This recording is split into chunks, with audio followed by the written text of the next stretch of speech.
Gembela izinto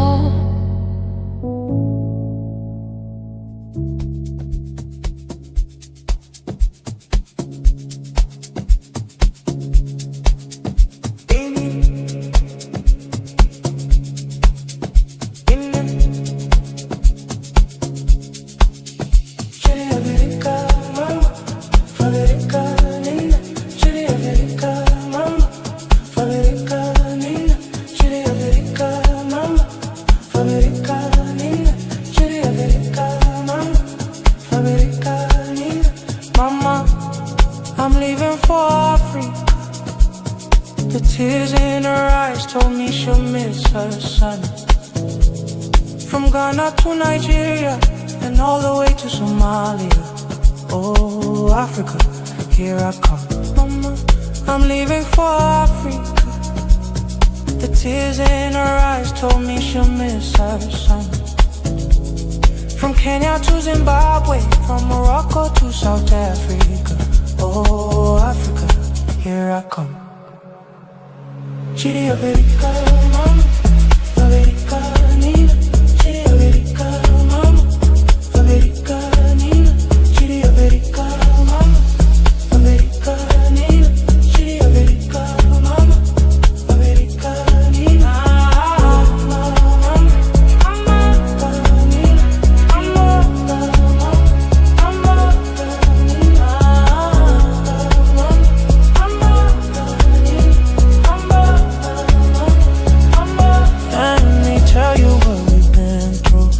Up in the morning, right around 10 to. Mama made some breakfast, came to me and said, son, you need to be a man. You need to go to Africa, oh Africa. To all my brothers and sisters, we are all one. From Ghana to Nigeria, to all the way to Somalia. Mama, mama, here I Chiri America, mama, America, Nina. Chiri America, mama, America, Nina. Chiri America, mama, America, Nina. Chiri America, mama, America, Nina.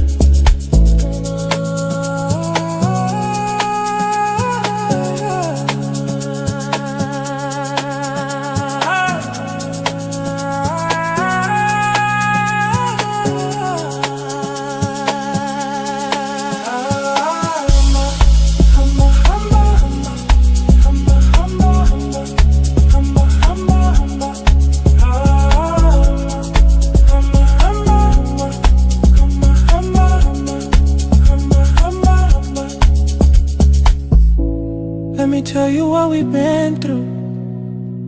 Woke up in the morning, right around 10 to. Mama made some breakfast, came to me and said, son, you need to be a man, you need to go to Africa. Oh.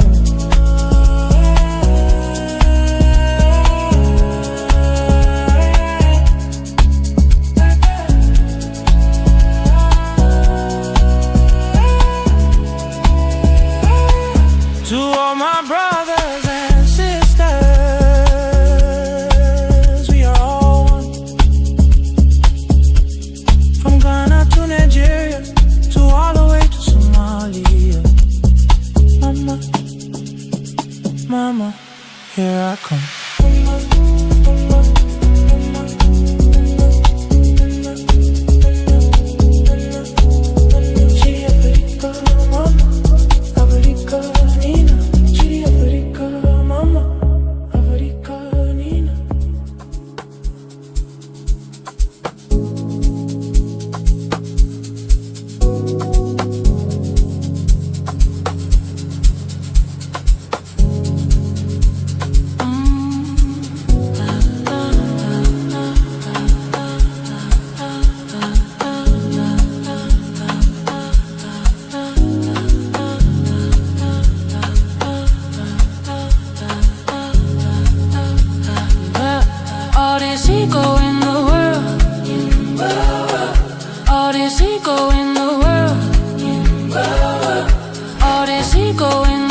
yeah.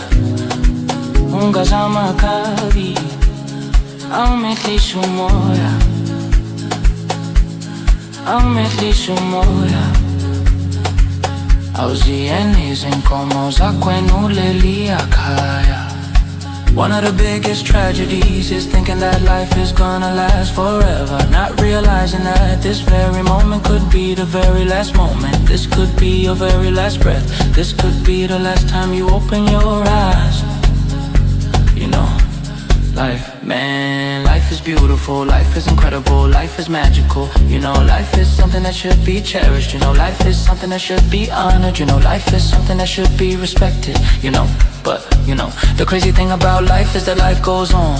You know, life goes on, with or without you. You know, with or without me. And it's so important that we acknowledge that and accept that, you know, because you are gonna die. Yeah, I'm gonna die. The people that we love, the people that we care about, they are gonna die, and we have to acknowledge that. We have to come to peace with that, you know. And it's only then that we can really live, because you have to live before you die. You know, you have to live before you die. All this ego.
Forces pulling me down, but I'm fighting it. You know what I'm about. I'm denying it, killing my vibe, but it's not the vibe. It's not the vibe. It's not the vibe. Forces pulling me down, but I'm fighting it. You know what I'm about. I'm denying it, killing my vibe, but it's not the vibe. It's not the vibe. It's not the vibe. Shaya lekan, nae, uze nae, hamba nae. Shaya lekan, nae, uze nae, hamba nae. Shaya lekan, nae, uze nae, hamba nae. 42 teams, soon to be 48. We'll know who stands in their way to World Cup glory tonight. The biggest World Cup ever takes center stage in 2026. So big, in fact, that we need not one, not two, but 3 countries to host it. Mexico, Canada, and the United States of America. So nice, I'll say it twice. Mexico, Canada, and the United States of America will welcome the world in the month-long finals to see who succeeds Argentina as the world's best. One team that will have most of our attention tonight is a country that has gone from World Cup novices to qualifying for 6 of the last 7 World Cups. our own Black Stars. However, recent poor performances mean the Black Stars face yet another uphill task to make the long finals run. They find themselves in pot 4 and need to go through 3 higher seeded teams to advance. Tonight, we'll find out who those teams are. I'm not doing this alone. I have 3 wonderful gentlemen with me in the studio. First off, Coach Christopher Nimley joins us on City FM. Coach, welcome. Thank you. Well, thank you so much, Charlie. We are pumped. Yes, we are. Look, this is the biggest sporting event in the world in terms of mileage, in terms of money. When the World Cup is coming around, everything, if not quadrupled, I don't know what the factor may be. Today, we are bringing every country in the world, every continent, from the physicality and the clear technique from Africa to the flair of South America, to the actual tenacity of the Europeans, through to the speed of the Asian continent, with those from Australia and co coming with their clear intent of making it possible whatever they want to do. I think we are here practically because we are Ghanaians and we are interested in the Black Stars of Ghana. I was on my way here. I passed by my church premises where the women were doing some wonderful things, and when I told them they wanted me to stay, they said, "No, I've got the World Cup draw to go and cover." And it was like, "Oh, it's today the draw." And one of the very beautiful lady in the church, Heaven's Gate Temple, ICGC, just said that, "I pray the Black Stars of Ghana get a very good draw because we just can't go and return back here to Ghana. Our team will have to stay as long as possible in the US of A, in Canada, in Mexico.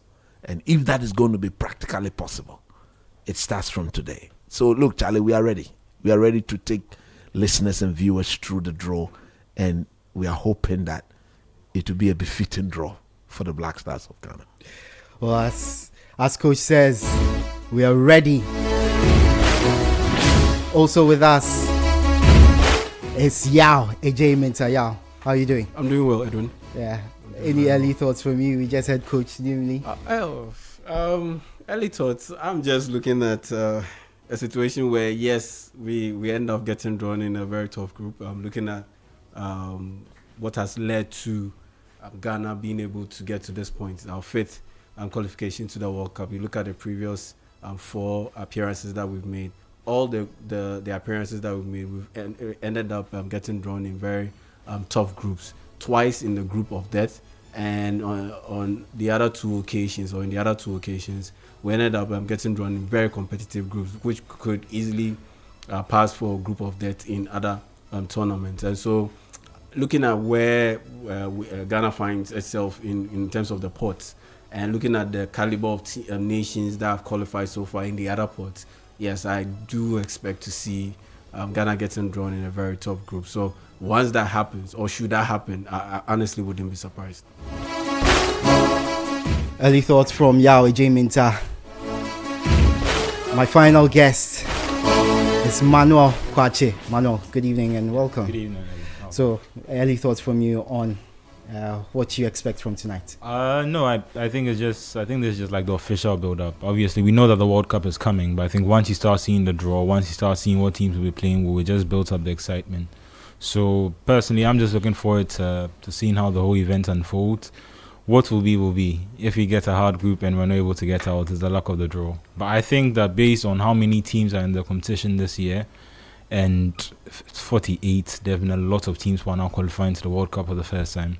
I think it would be a disappointment if we're unable to get out of the group. But that's a long way down the line. I think tonight we just need to see who our opponents are, and then we need to start preparing towards that.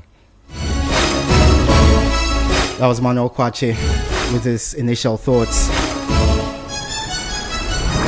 If you're listening to us live on City FM.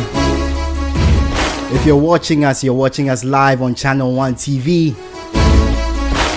If you're on X, you're on @City 97.3. If you're on Facebook, you're on City FM's Facebook page. If you're on YouTube, there are 3 ways to find us: on City Sports GHA, on City FM's official page, and on ChannelOne TV. Drop your comments. I'll get to them when I can. But it's now time for some conversation. Of course, it's a huge World Cup, the biggest ever. And I'll start from where Manuel, you ended, and I'm going to go from coach to you, back to you. It's 48 teams. The first time we're seeing 48 teams. Some traditionalists are saying that the competition might be diluted from 32 teams. You know, we used to see exciting football anytime those 32 teams gathered in one location to play the world football. Do you think it's a right decision to move from 32 to 48, given the argument people have made that we might see a dilution of the football that we normally get at the World Cup?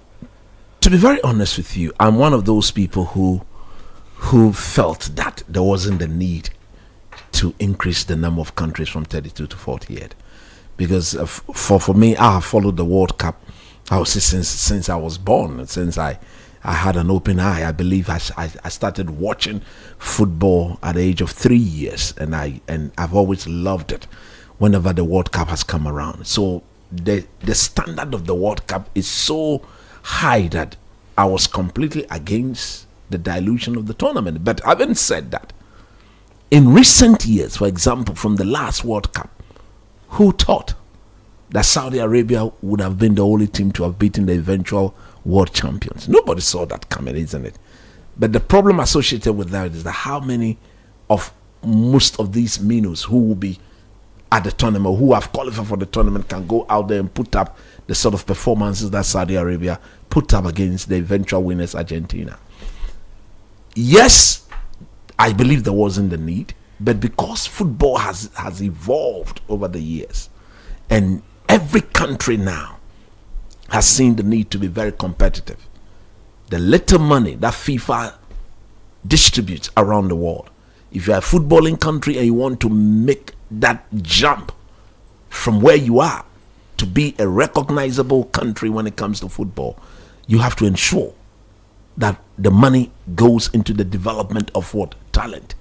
And that is what most of these countries have done. If you look at here in Africa, look at the countries that have qualified for the first time. Is it Cape Verde? Cape Verde is going to be at the World Cup. They've never been there before.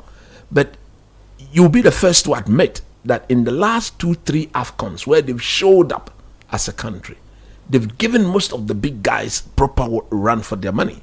And they've not just been there and be brushed aside by anybody at all. So am I surprised they are there? No, I am not, because of recent events that has taken place in the AFCON here. My only problem is that they will go into the tournament not having the requisite experience to be able to what? Show how true a footballing nation they are. But there's always the first time. When the Black Stars had never been there, and when we showed up in 2006, we were put in a very difficult group. I believe the most competitive group of the tournament. And again, the eventual winners came from our group. That is what most people have not seen. In our last four editions, 2 of our groups produced the eventual winners. In 2006, Italy won. We're in the same group with Italy. In 2014, Germany won. They were in the same group with the Black Stars of Ghana. So the point I'm making is that what is the guarantee that most of the new guys or the new countries who have qualified will put up the performances of the Black Stars in 2006 or of Saudi Arabia in 2022? It is because of that I want to believe that there wasn't any, but there's still the benefit of the doubt, because FIFA paired the way they want football to go. It's like football is a gospel. FIFA want the gospel of football to be spread all over throughout the world, and they want to give everybody the opportunity to experience the euphoria, the excitement, the competitive nature of what football stands for. And I've always said that during my coaching days in the US, when the definition of what football was all about was given to some of us, we were told that integral to the definition of football is the fact that football is very unpredictable. So I think the coming in of these new guys will get football to tell its own story. When Saudi beat Argentina, that was football telling its own story. When the Black Stars from Norway in 2006 defeated the then ranked 5th team in the world, the then ranked 2nd place team in the world, that was football telling its own story. So you may want to say that, look, let's keep it within the confinement of what football is all about. But hey, from that definition, from that unpredictability of football, it is better you widen the scope. And once you widen the scope, somebody will come in there and give football the chance of telling its own story. So look, diluted, yes, but because of the involvement of the game, you want to give FIFA the benefit of the doubt, and let's hope and pray that there will be no easy games at the World Cup. I don't want to see any easy game at the World Cup. Every game should come out matching up to the standard, the intensity, the competitive nature of what the game has represented. Because Edwin, believe you me, if you follow football, let me say, I would say, as a kid, I started watching proper football from the 1986 World Cup that was held in, I think, Mexico. Yes, 1986, that was held in Mexico. That was where, very, very young, I could sit by the television and watch football all day. That was the first tournament for which I saw Diego Armando Maradona. And every World Cup tournament has gotten better in terms of technique, in terms of how the game is played, in terms of intensity, in terms of quality. Those days, as a young boy, I could see that the 4 words that virtually describes how the game is played, which is observation, decision making, and receiving of the ball in action. In those days, these players will receive the ball first, observe the situation, take a decision, and then they act. It was receiving, observation, decision made, then action. But as we have grown over the years, as we speak today, before you receive the ball, your observation and decision should have been made, because there's no time to observe, decide before you act. So this World Cup had shown over the years, even in the EPL, in all the leagues in the world now, it's clear that if you're a footballer and you find yourself on that pitch, your observation and decision should have been made before the ball even come to you. And once the ball come to you, your action is more or less a simultaneous, sort of a spontaneous response to whatever need to follow. Because you look at players like Messi, Ronaldo, the best players in the world, they are always scanning. And when Messi is scanning, that is where he's observing, and he's already decided that when the ball comes to me, I'm going this way. So if we can have most of the players of these countries go to the World Cup in June, July, showcase that basic principle of observing, decision made before receiving the ball, and the action should just follow through, then it means we are going to be in for a very, very keenly contested, very competitive World Cup. I don't want anybody or any country to win the World Cup without going through the spine of the tournament. You need to be able to compete with the best to be able to be termed that this is the world champions. Argentina did it. Germany did it. Who won it in Russia? France did it. Okay, every winner, in my view, since 1986, that was when I started watching the World Cup, has been a deserving winner. Argentina in 1986, brilliant. In 1990, the Germans, brilliant. 1994, the Brazilian, brilliant. 1998, the French team, brilliant. 2002, that Brazilian team, brilliant. 2006, Italy, brilliant. 2010, that Spanish team, brilliant. Okay, so 2014, the German team, brilliant. 2018, France, brilliant. So you have to go through, and this is what I believe this America, Canada, and Mexico World Cup will present to the world, to the rest of the world. Okay, so I'll come to Yao. and Manuel for their thoughts on this. But we have to update our listeners that we are live from our studios here in Accra, but we're also live from the Kennedy Center in Washington, D.C., where the draw is taking place. We've seen a couple of musical interludes and performances. We'll update our listeners in case anything interesting happens. But we mentioned that coach says that it may have been diluted, but it gives an opportunity for a lot of more African countries, a lot more Asian countries, some of the minnows to compete in this tournament. I like your thoughts on this, because even though the football might be diluted, you see a lot more minnows being blown away, easy scorelines, huge scorelines. But we are seeing a lot more countries get an opportunity that they might not have got before. We are seeing a lot more fans being introduced to football. I want your general thoughts on the 48th tournament. Yeah, I think it should have been kept at 32. I think it should have been kept at 32. And the only reason why it is being moved over to 48 is because of monetary reasons, money reasons. You bring in 48 slots. That means that you open up the opportunity for other countries to also get roped into the pool, especially the countries with the biggest or the highest population in the world. And unfortunately, both countries aren't that good when it comes to football. That's China and India. And those markets are huge when it comes to tournaments like this. And so I understand the reasoning behind it. And honestly, I have this theory that is the expansion was made to compensate for past sins, because there were so many years that African countries and Asian countries were denied the chance to play in this competition because the slots were just one or two, at most two. And to be able to compensate for that, it had to be expanded beyond the five that was allocated to Africa, for instance. And I honestly believe that to be able to have solved that issue without necessarily expanding it and diluting the quality somewhat in terms of the competition, Europe's slots should have been cut.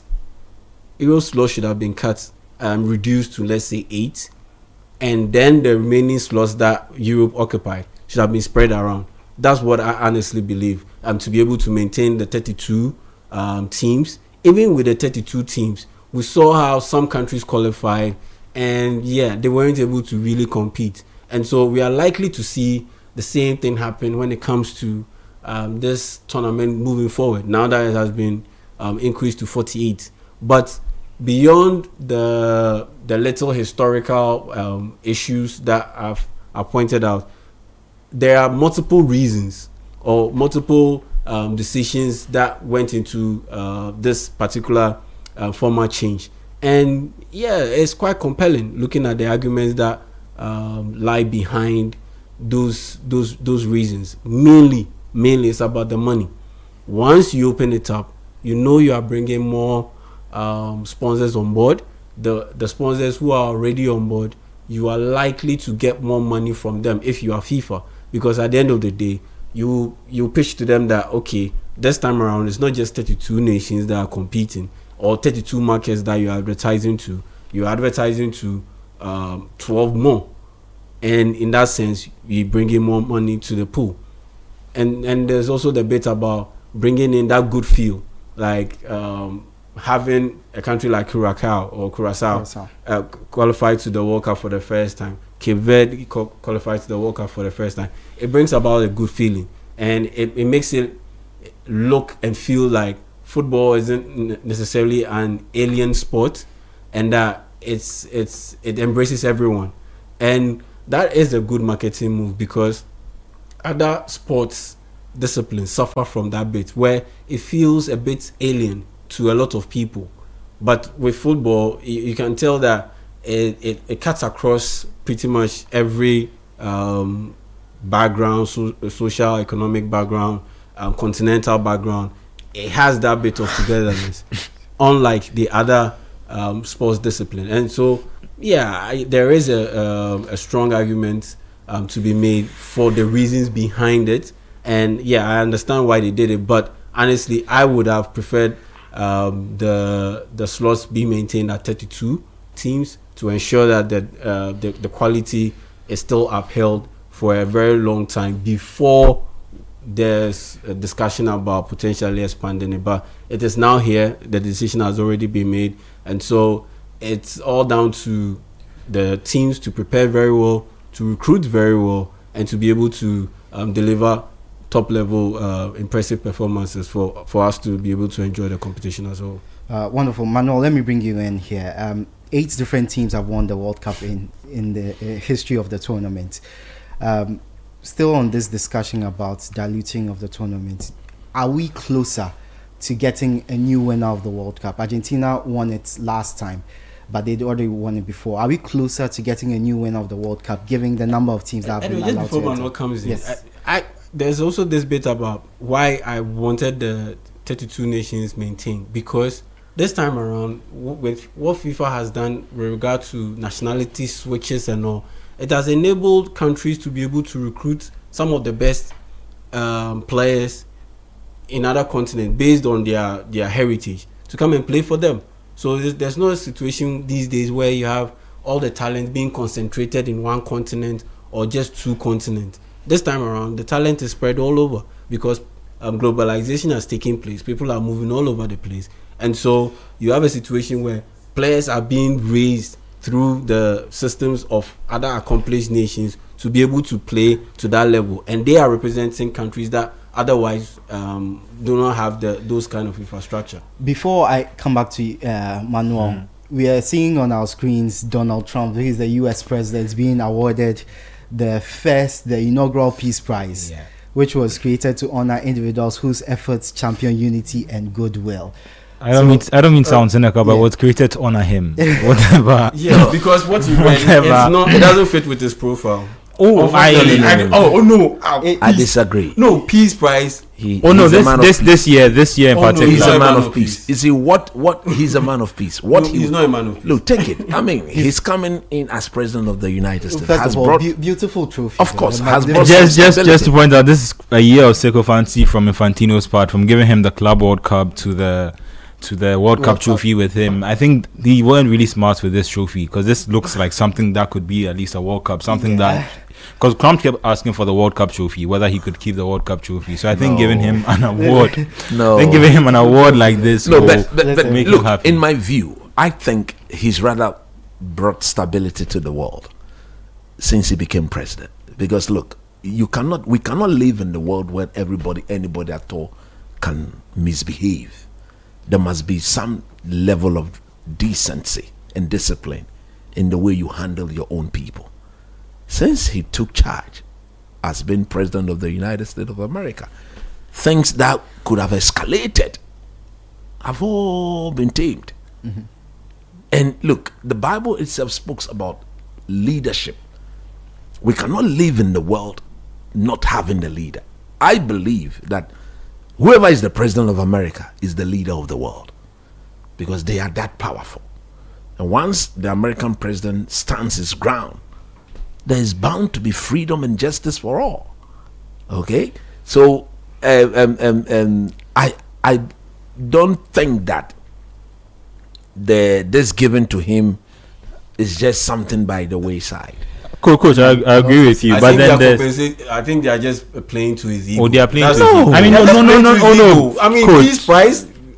Coach, the fact about it is, I get everything you are saying is true, but FIFA has nothing to do with any of that. No, but I understand what you are saying, but FIFA, in terms of football, they've held a lot of World Cups. They've held World Cups in other countries. They've never seen the need to gratify the president to this extent. It is America classification, and that's my point. Since last year, they built an office at Trump Towers. FIFA built an office at Trump Towers. They've been doing systematic things. Do you know that it is an over time? It is an honor for FIFA to go and build an office at Trump Towers. Let me give you the statement FIFA released before. Yes, go ahead. About this.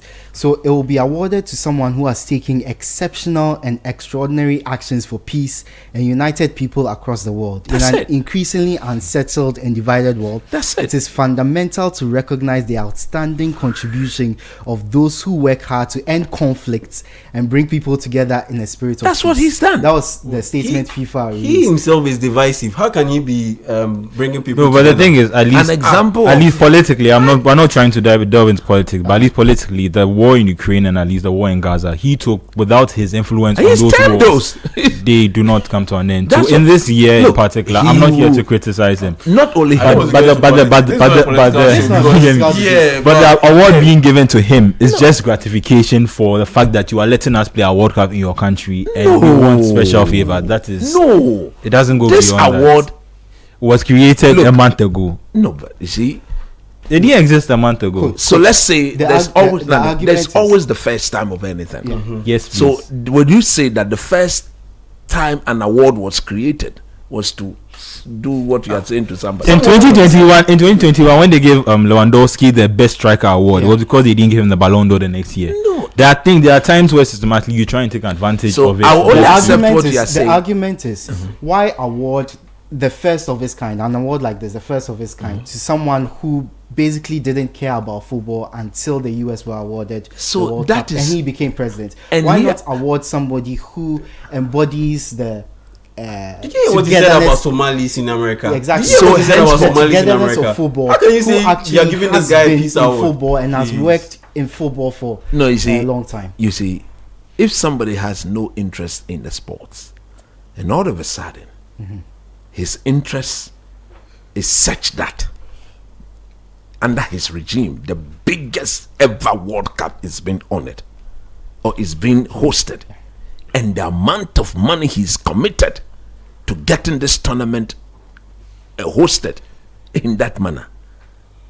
Isn't it a genuine reason why you But should the appreciate argument But is that that amount of money would have been made available regardless, Anyway. because Look, the United States were awarded. Are you aware? the Are you hosting aware rights. that? Are you aware that in the U.S. as we speak today, Yeah. some American citizens are protesting on the amount of money being used to host this World Cup? Yeah. So it's about the man influence. It's about the man going to Congress and getting Congress to approve. But What that, does that's this the case. The Moroccan king should also be awarded What- a peace. but what does this Because have to some do with they the want a World lot of funds to build stadiums for the World Cup, So- and people are even protesting in Morocco. So- Last month, people were protested in Morocco. Yeah. I mean, Yeah. this Yeah. this award Yeah. should not be going to Yeah. Donald Trump. It Yeah. is just going to him to please his ego. That's all. The award didn't exist in the Yeah. first place, and that's why I just want to make the correction from last year's Peace Club Award. World I'm Cup. saying that- From him coming to the podium to no, but lift you the trophy with Chelsea, there have been so many things have been done. Go to politics. That's what I'm saying. And that's why I went back to the Club World You've Cup. got problems with why I don't have a problem the with man him. has been given the I award. don't have a problem. No, I have a I'm problem saying with that. the award. The award was created because they wanted to find a Every way. award to is gratify. created. Oh, it's not about my. I understand Every that. award at the first time is created. It is created. So let's say that maybe it's a coincidence that this is the It's first not time a it's and that's the point I'm making. It's not a coincidence that just before a World Cup that's going to be held in America, a year after the Club World Cup, where he was And it's given not a just going to be held platform. in just America. It's going to be held in the US, Yes, Canada, Canada. and Mexico. You should hear how he was You talking see, about it. those He two- said you see those two countries. You see, he was Those saying two that countries. That's You placating to his see, ego. now listen, it is not that. You don't rank a Canadian president and a Mexico president as an American they president. could have all received the Peace Prize. No. You could have given a few of them the Why Peace you are Prize. only just Do one you person? think? Do you think, like you rightly said, the Mexico president can impact on the Ukraine war and those things happening in the Gaza? In Gaza? I think we are None of venturing- them. No, we no, are no. venturing into Let me just make. political None of them terms. could have gone there to solve that thing. True or false? Fair. So what are you saying? So what are you saying? Okay, a lot of political talk there. Let's get back to the football. So you can join the conversation on Yeah. YouTube. Join our streams and put in your comments, and I'll be sure to read them. I'll get to them in a bit. Just if I can, just to get back to the point that I was making, on the Club World Cup from last year, I think you also noted a point where, as much as there was an expansion, so it was the same as what was formerly known as the Club World Cup, where it was just like a semi-final and a final. It was just 4 teams, and then they expanded the tournament to include to where it was a 24-team tournament. And I think what you're going to realize is the same thing that happened in the Club World Cup, where initially you see a lot of the small teams having some good games. It looks like they're going to, by the end of the day, once you get to the quarterfinals, the semi-finals, and the final, the quality almost comes up to the surface now. So then it becomes a a point where you see the bigger teams in the end, because of quality and because they're able to outlast throughout the games and the matches throughout the tournament as a whole. Unless one of the small teams, like let's say Greece from 2004, they have an unbelievable run, and they're about to carry it on until the end of the tournament. At the end of the day, I think you see the teams that are usually at the end of the tournament, at the end parts of the tournament, being competitive. Just on the teams that haven't won it, I mean, just for script narrative, I think it would be incredible if Portugal were able to win the World Cup. Just you are daydreaming. Well, I'm not a Ronaldo fan. I'm not saying that. I didn't say that. I said you are daydreaming. I'm daydreaming slightly, yes, because like at least narrative wise, I think that they don't know how to win it. They don't know how to win the World Cup. They have. You see, of all the winners of the World Cup, none of the list has won it twice. Yes. But in the last 10 years, at least Portugal have won 2 Nations League trophies and a Euros. I'm just saying they have learned how. They had never won a trophy before 2016, and I'm saying, and now they've won 3 trophies. Yeah, we are talking about the World Cup. They don't know how to win the World Cup. Actually, England and Spain have won it once. Yes. Once. So, and the quality that this Portuguese, you see, don't get me wrong, they have a very, very good team. Incredible team. But I don't see why they should still be depending on a 40-year-old man to drive them through. I don't think they're dependent on him, but I think because of his influence on the team, they can't work without him. It's just his ego. They are still dependent. They are still depending on him. He scored the most goals in qualifiers for them. True or false? Whatever they do is still being revolved around him. The man is not playing in the EPL now. He's not playing in the Spanish La Liga. He's playing where retired players go to play their football. Don't get me. Christopher Bonsuba is there, so I don't. That's why he shouldn't be part of the team. That's why I'm just saying, they're not only retired players; they're upcoming prospective players who are also they playing in Saudi Arabia. When the Aston Villa striker were bought, I sat here and I told you, this boy, he's finished. I mean, he's in Turkey now. What is he doing in Turkey? He scored recently. He scored a really good goal, I think, against Galatasaray. That's what he's doing. He's moved from the Saudi League. He didn't see that. That's what I'm saying. Like, there he's finished. So he's moved away. So the point I'm making is that, don't get me wrong, Portugal has a very, very good team. But I don't think they've got a team to win the World Cup. Especially with Roberto Martinez as their coach. They would not win it. Okay, staying on that point, let me bring listeners the various teams in the various sports so that we add to the conversation and see which teams might break the duck and win it for the first time after these 8 nations. So in pot 1, we have Canada, we have Mexico and USA, who obviously are the hosts of the tournament. We have Spain, Argentina, the defending champions. We have France, who won in 2018. We have England, Brazil, Portugal, Netherlands, Belgium, and Germany.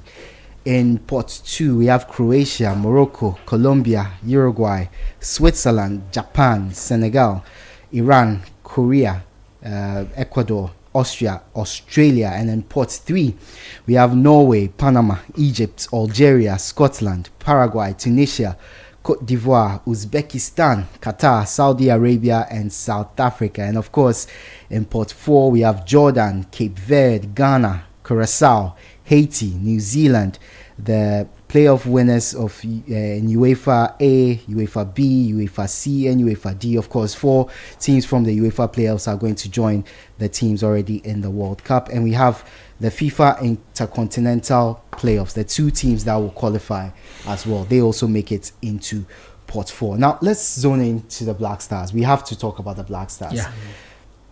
In recent World Cups, they've had difficult groups because obviously they've been seeded really poorly ahead of the draws in these tournaments. This time too, they've been seeded in pot 4, which means they'll face higher seeded teams than them in pot pot 1, 2, and 3.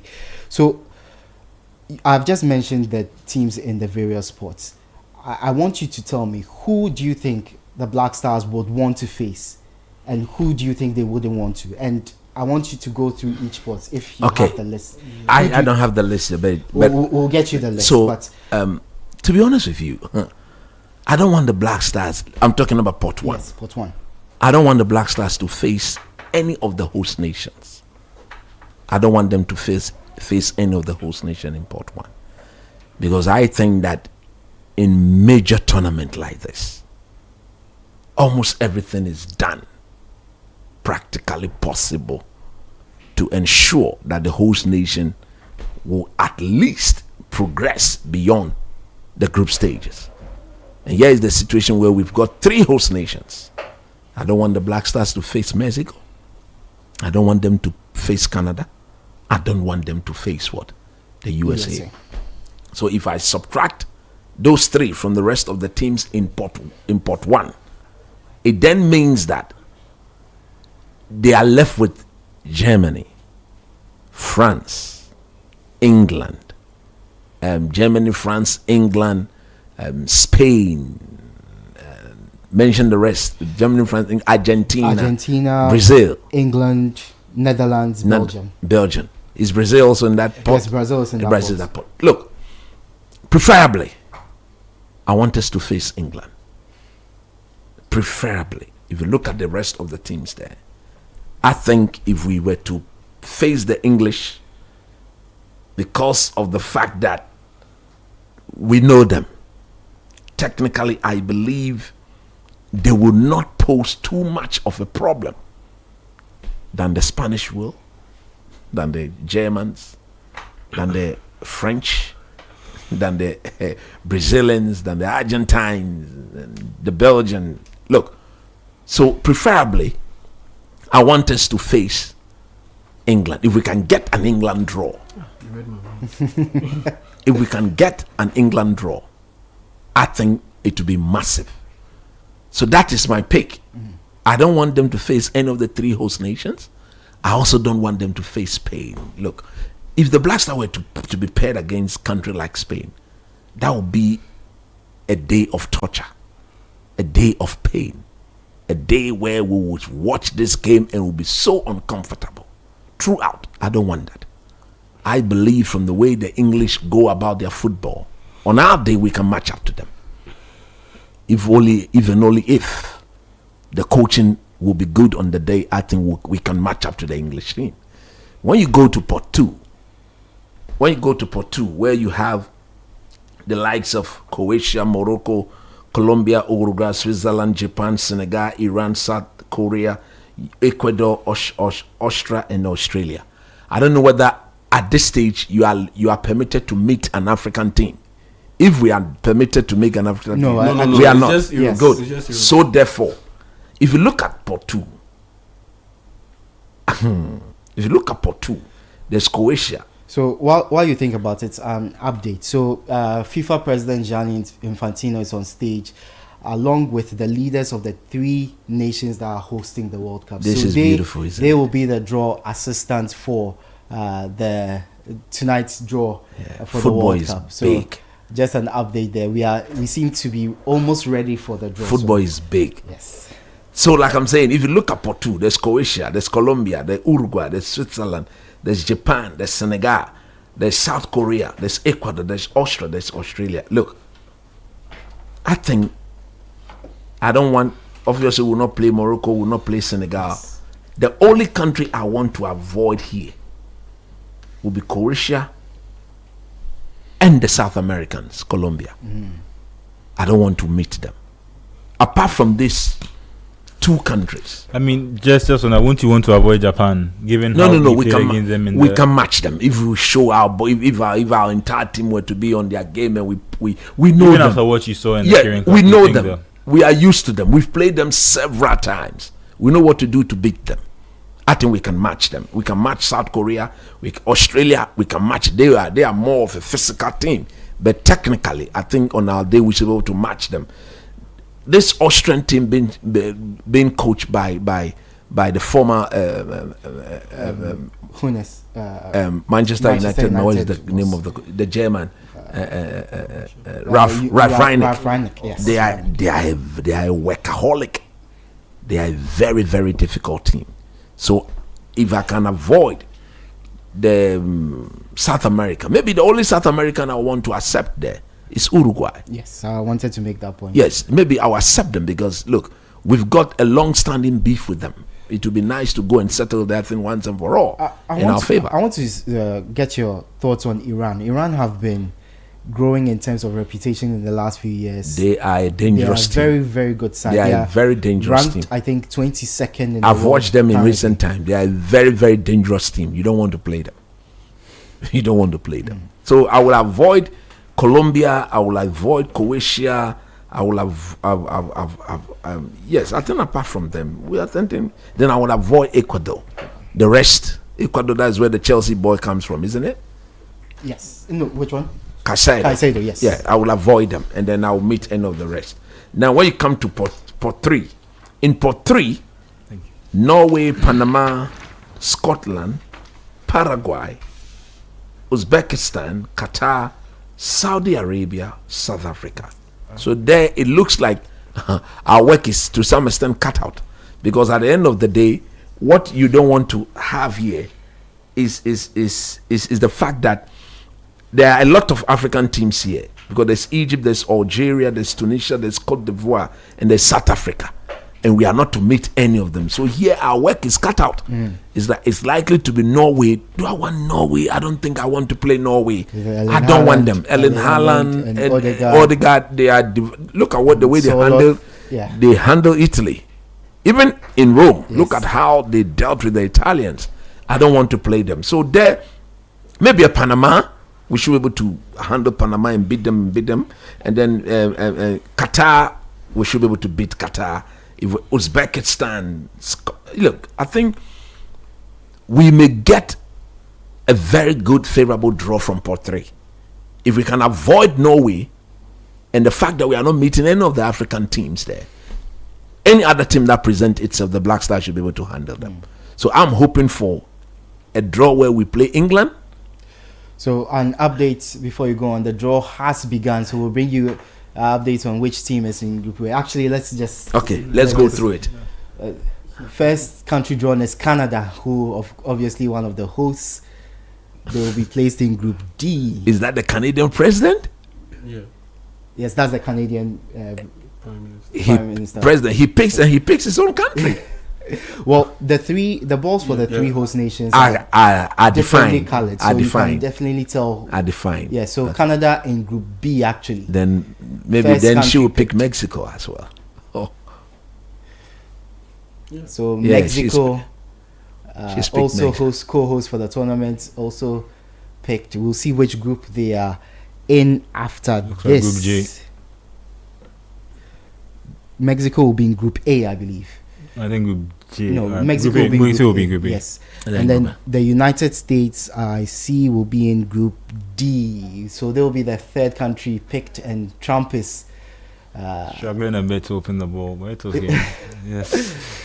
Okay, so we definitely know which groups our host nations will be in. Canada already put in Group B, Mexico in Group A, and the United States of America just picked by Donald Trump in Group D. So we have 3 of our nations so far. And Yao and Manuel, you jump in here. I want to know your thoughts on who the Black Stars would want to avoid in each of the pots. Want to avoid? I mean, with pot 1, pretty much avoid all. And we'll come back to the draw as and when more teams are picked. Yeah, I mean, with the pot 1, you look at all the best ranked nations in the world. Yeah, Ghana would want to avoid all of them, with the exception of Canada. And with the exception of Canada, because Mexico are a very tough team, particularly playing at home. I'm pretty sure they will be playing in an altitude weather, and so that also would give them a little bit of an edge. Then there's the United States of America. The United States of America, we have a long-standing rivalry with them, and in the lead up to this draw, American football legends or soccer legends, that's Alexi Lalas and Landon Donovan, they were having a discussion about the permutations about this draw, and all of them were calling for Ghana to be drawn in the USA's group, and Alexi Lalas stated that this is not a very good Ghana team, and so he wants the USA to be drawn in the same group with Ghana. And for Landon Donovan, it was all about revenge, because he played in that 2010 World Cup. He scored in that game that we beat From the United penalty spot, States. yes. I thought they got their revenge in 2014. In the round of 16. Yes, in the group stage. Yeah, no, personally, I understand. Yeah, so in the round of 16, then it was a draw. Then later, Samoa scored in extra time to give us that win that qualified Ghana to the quarterfinals. And so, yeah, I would avoid all those countries. So for me, Canada, the country that Ghana would want or would love to play against, I think it will be Canada. Okay. Yes. Then in Port 2, ideally, I would have gone in for Iran. But I look at Port 3. There are other Asian confederations nations in there that are quite beatable. Yeah, and exactly. so for Port 2, I'll go in for Australia. So let me bring this clarification. The African teams cannot be drawn in the same group. Yes, Any team It's from just the same Europe. confederation. It's just Europe. Just Europe, and they can't have more than 2 European countries in the one same group. group. Yes. We are So just so for establishing me, that. so for Port 1, it will have to be Canada. Okay. Port 2, it will have to be Australia. I would have gone in for Iran, but Port 2, I'll go in for Australia because in Port 3, I'm going in for Qatar or Uzbekistan or Panama. Yes, I'm going in for Panama, Uzbekistan are in Asia. Yeah. And you can't have 2 Asian countries in the same group. Qatar are also in Asia. You can't have 2 Asian countries in the same group. Yeah. So if I take Iran in from Port 2, I can't bring in Qatar or Uzbekistan. from Port 3, yes. So for Port 2, I'll go in for Australia. Then for Port 3, I'll go in for Qatar.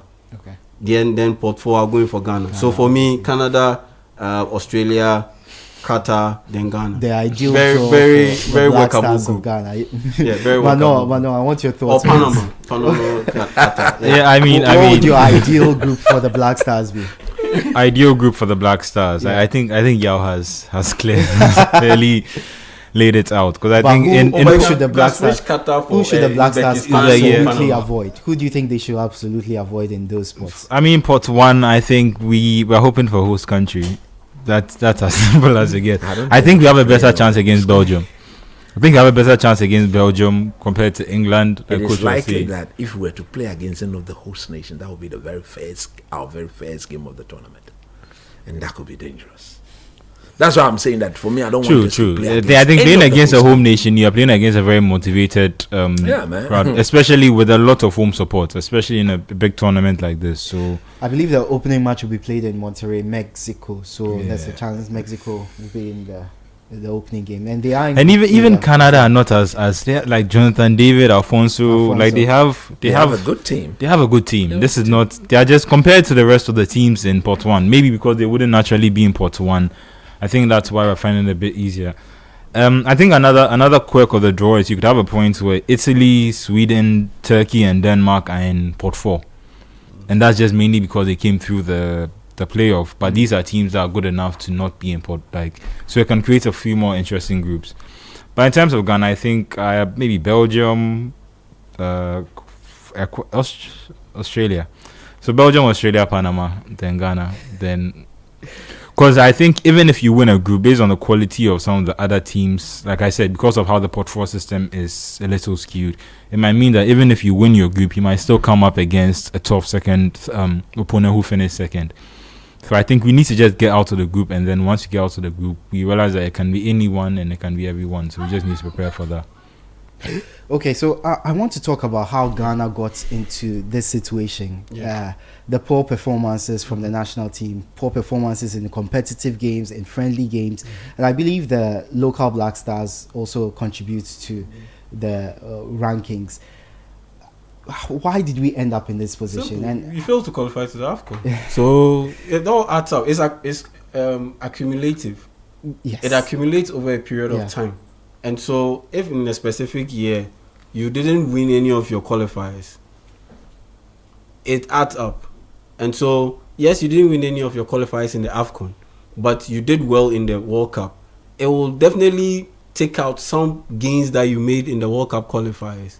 And so you wouldn't be able to necessarily move up as high as you would on a regular, on a normal basis, because before you started winning and not losing those World Cup qualifiers, you had lost and drawn so many games in the AFCON qualifiers. So it's accumulative, and that's how come we kept dropping till we ended up in 72nd, and now we get drawn up in or seeded in pot 4. So I think that's a good point. I think you also need to counter for the teams that qualify for both the AFCON and the World Cup. So while we may have slipped up a bit, you have teams that have at least shown more consistency in form throughout the year. So a team like Iran, who probably maybe a few years ago were probably ranked higher than them, just by having consistent form over a long period of time, as opposed to being inconsistent and then maybe showing up for one qualification campaign and then not showing up for the next.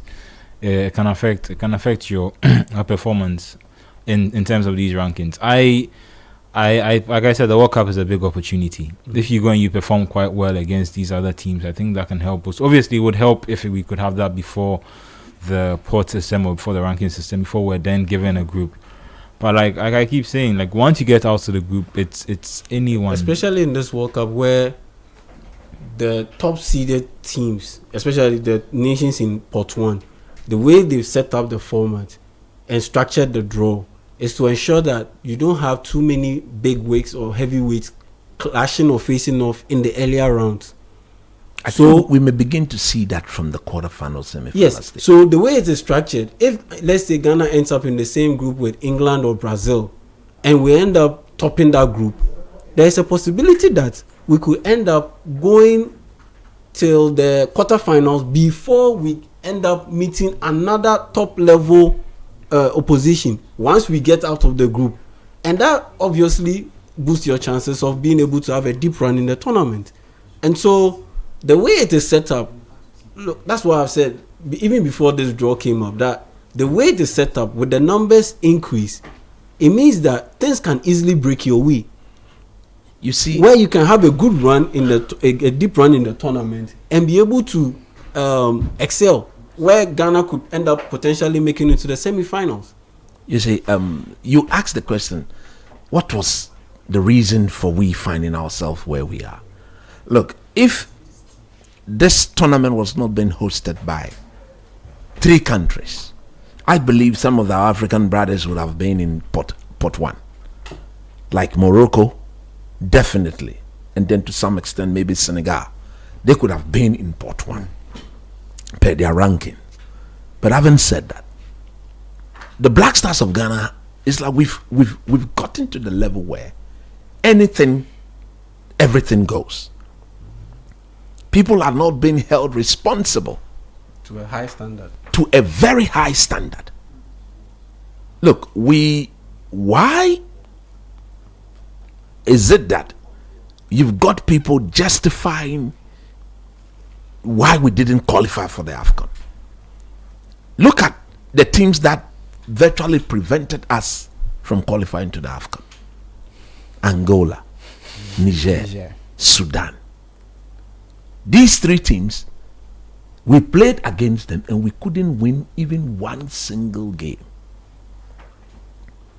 But nobody paid the price for that.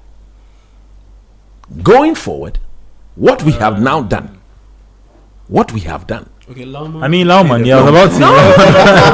That was what Lama didn't pay the price for our the fact that we couldn't qualify. He lost his job at the point where we weren't able to qualify. And I'm saying He was the you scapegoat. cannot use him as the one. But how do you sack the assistant and leave the head? The head coach. When the fish is going bad, it starts from the head. So the point I'm making is that based on what we have done, if the next Black Stars coach fails to qualify to the AFCON, do we have the moral right to sack him? Do we? We don't. I don't think so. I don't think so. So anything, everything at all. But context changes. So. No, you see, He failed to win an AFCON Yeah, qualifying. but the game. next AFCON is 2027. Uh-huh. And so what that means is, I mean, do we also want a situation where we could have better standards by then. no, but you not- see, yeah, and that's what I'm saying. Not Yeah, with we the have current- better standards by then. So yeah, you see, not with the current FA, context not matters. with the current FA, not with them, because they may not have any moral right. You see, as Ghanaians, we've got our standard. That's why majority of Ghanaians, including some of the Black Stars players, called for the sacking of the coach when we didn't qualify for the AFCON. But you see, this is the price you pay. This is what you get. You will get in return when anything at all is acceptable. And for me, we should look at this and we should say never again. That's what I've always told myself, that the fact that we didn't qualify, we couldn't qualify for the AFCON is unforgiven. I will never forgive anybody who was responsible for the Black Stars not qualifying to the AFCON in Morocco. We sit here today. What is today's day? On the 5th. Today is 5th December. That tournament starts in 2 weeks from today. Yeah, 21st, 22nd, thereabout. It starts. You understand? It starts. And I think it's a tournament that we could have used. For example, if we had qualified for that tournament, definitely, if you look at the manner in which we qualify for the World Cup, we will not be put in pot 4. No. We will not be put in pot 4. We'll be in pot 3 and we'll be hoping to get one of the easy ranked teams in top 4 to beat them and brighten our chances of qualifying out of the group. You understand? So that is where we are, and that is what our people has come to accept. The people at the FA, that any form of mediocrity can be massaged and give the person another chance to go and make amends. You think you've qualified to the World Cup, but when we've gotten our government set aside $13.67 million as the budget most likely to be spent at the World Cup, we are just not going there to go and add to the numbers. We want to go there and be very competitive. We've made our life extremely difficult by being put in pot 4. If we're to be in pot 3 or pot 2, it lessens our difficulty. So we'll go there. A decision that could have been taken, or that should have been taken to, even the very first appointment was problematic. That's why we find ourselves where we are today. Look, all of us seated here are hoping and praying. But imagine if the Black Stars were in pot 2. We will come here very relaxed. Bring us as Uzbekistan and co, and then those people, Curacao, we discipline them. No, we go away. Haiti, they don't know how to play football. But look at the teams in which we find ourselves with. Look at the Haiti, look at that, Jordan and co. But it is what it is. So you see, the draw has started. Everything is ongoing, and we look and see what happens. We're live from our studios in Adabraka, in Accra. As I said, we're also live from the Kennedy Center in Washington, D.C., where the FIFA World Cup Group Stage Draw is currently ongoing. We know where 3 teams stand. We'll find out where the others are as well. 48 teams in total for the largest ever World Cup in Mexico, Canada, and the USA. Remember, you're live on 97.3 City FM. And now you are live on ChannelOne TV.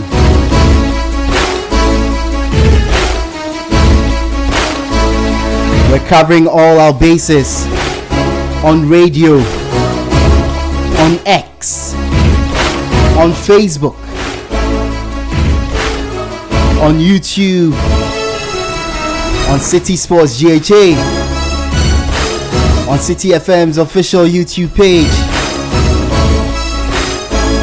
and on ChannelOne TV's official YouTube page.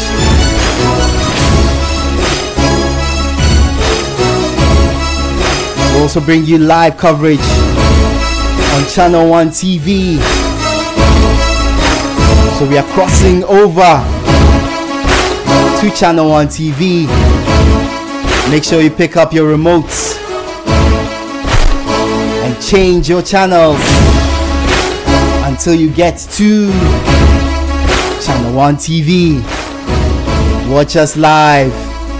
Send in your comments I'll get to your comments in a bit, but we want you to see us as we analyze. We bring you live updates on which group Ghana is in, on which teams Ghana will face. If the Black Stars are to win, yes, I said it, are to win the World Cup. So the draw is ongoing at the Kennedy Center in Washington, D.C. Okay, so now we cross over to Channel One TV.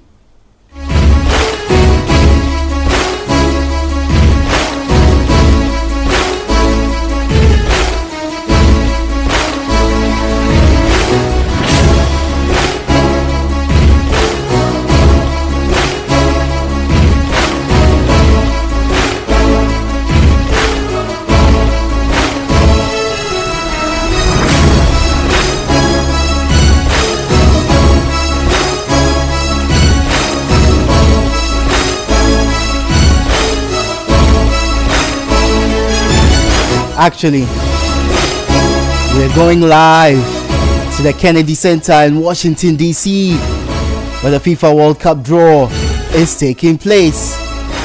So we'll come back and dissect each of the groups.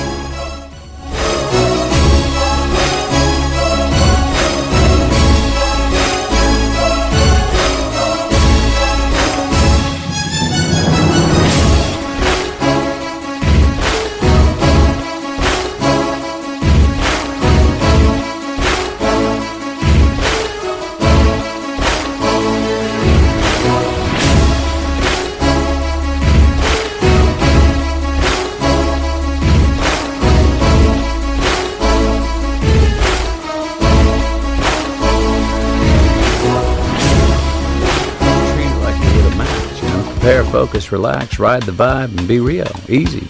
Lickety split, nothing to it, man. But, listen, I can't relax. I'm in my head. I'm excited. I'm nervous. Don't overthink it, brother. Vibe with the moment. It's gonna be alright. Guaranteed. Okay, listen, that did help, and thank you. Anytime, man. Trust the process, just keep living, and I will see you there. Wait, do you know the draw protocol?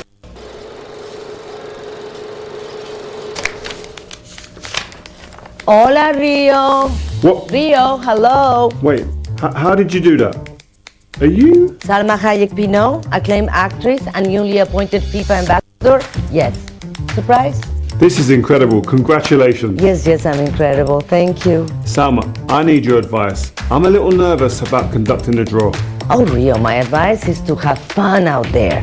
You know, enjoy it. Feel the moment. But if you get stuck, I wrote a joke for you to warm up the crowd. Why don't football players get hot? Because of all the fans. Listen, that's great, and thank you, Salma. But listen, I am still worried about the technical side. The complicated stuff, huh? Well, if you want some help with the rules, I cannot help you with that because I'm very bad at following rules. But I know some brilliant people who can help you with it. Who? Experts, like the best, like real experts. How will I will have them reach out to you, okay? Well, when? Oh, trust me, Rio, you will be amazing.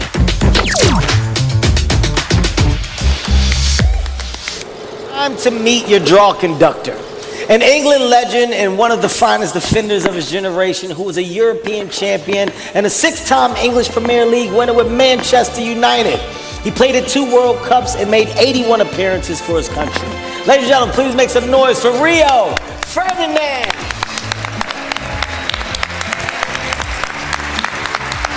How you doing? How you doing, guys? Hello. See you again. How you We're doing? delighted Lovely to have see you. you. Hello. Thank you. How Thank you. about that call from Matthew McConaughey and Salma Hayek, you know, to get you ready? Well, it just shows you how big this is, man. Taking charge of the World Cup draw, it's not a small thing. But you know what? I've got to say, guys, I've been listening backstage, and with your permission, Mr. President, we've got to stop calling it soccer. I'm sorry. We've got to go. Where I'm from is football, and most of the people in this we're in right now, we call it football. So if that's okay, we're going to continue like that, yeah? No. Fine with Yeah, of course. Whatever you want. Yeah, I'm in line. You know, whatever you need from me, I'm here to do it. You're in charge. I don't want you to worry about a thing. We've got your back. And we've built you a team. Okay, and I'm going to introduce this team. She is one of the most respected broadcasters in the business, and she'll make sure that today everything else goes smoothly. I promise you when I say that. Please welcome draw co-conductor Samantha Johnson.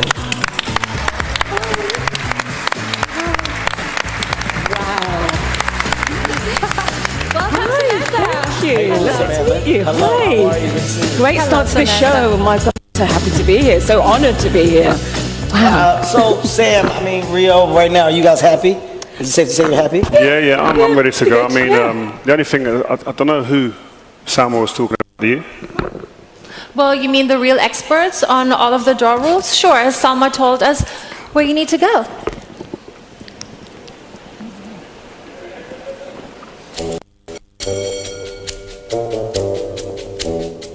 Welcome to Draw Conductor Bootcamp. You're conducting the final draw, right? Yeah, I'm really excited for it. Have you ever conducted a draw before? Well, no, but... Then you need training.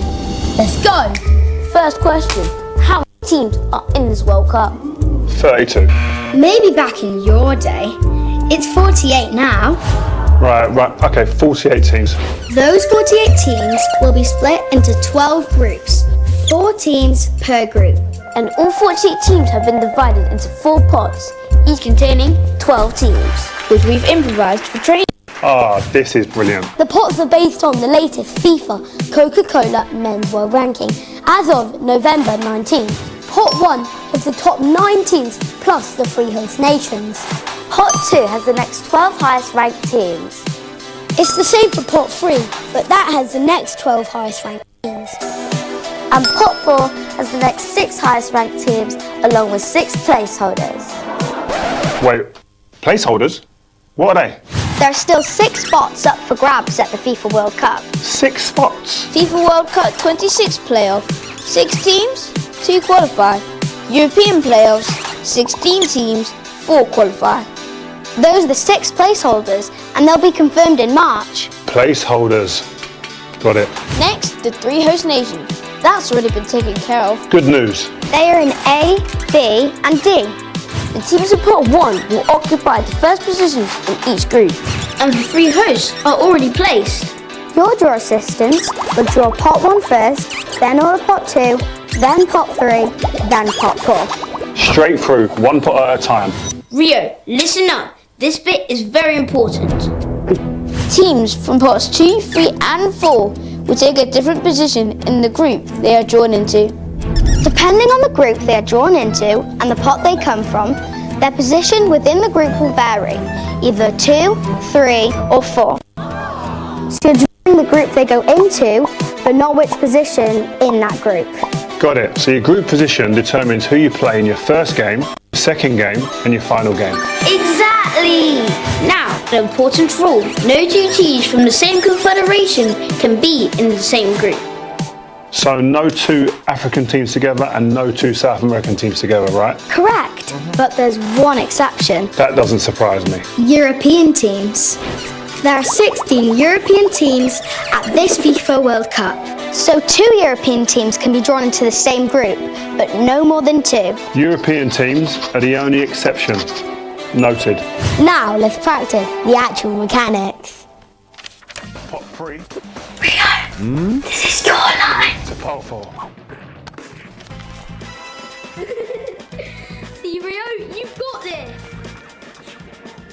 How do you feel? Good. It's a lot to memorise though. But how did you guys all become experts? My mum reads me the full draw procedure every night before bed to help me fall asleep. Wait, where will you guys be during the draw?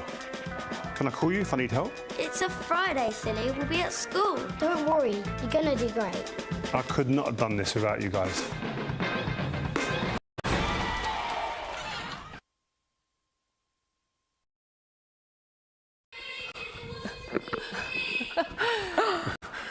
It's not that easy, huh? That looked very tough. No, listen, guys, I had some crazy coaches like Sir Alex Ferguson and these guys, they were demanding, but these guys, they were right up there, man. But you know, it's worth it. I'm fully prepped and ready to go. Do you understand all that, guys? No, okay, I get you. Oh. Hold on, not quite done yet. One more big surprise. Kevin, I know you've been waiting and you've been practicing.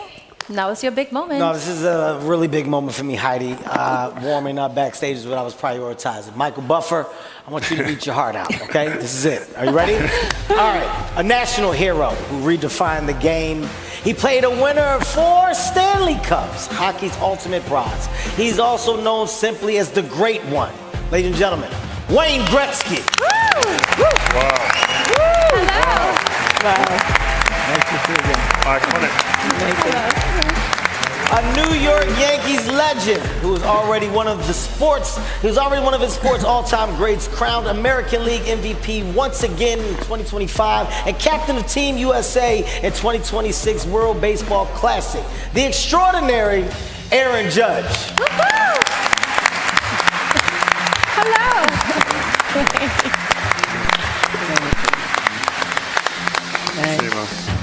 All right, not bad, not bad. I'm not sure Michael's going to be too worried about his job, though. I also have been practicing myself. Cue the music. A giant of his sport and one of the greatest basketball players of all time, a 4-time NBA champion. It can only be Shaquille O'Neal.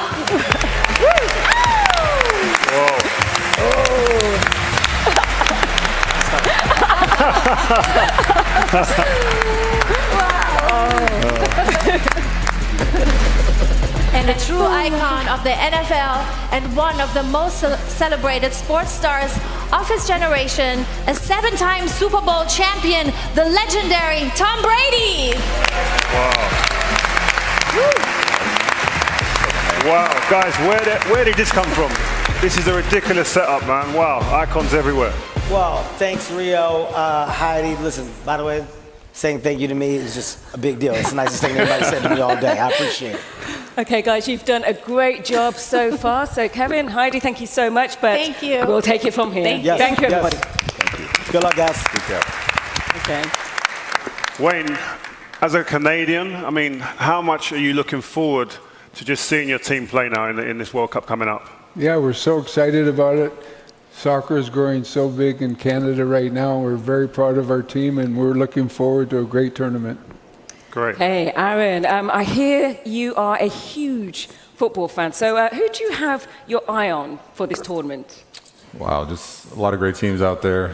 Definitely looking forward to seeing the USA do their thing out there. But, you know, Argentina's going to have a special group, and looking forward to that. We should have expected that answer. Exactly. I mean, Shaq, like Aaron, I know you played American football growing up. You got Tom Brady behind you on your right-hand side. Do you reckon he would have won a few more Super Bowls if he'd have had you on his team? Yeah. Definitely. I was talking to Shaq. Yeah, definitely.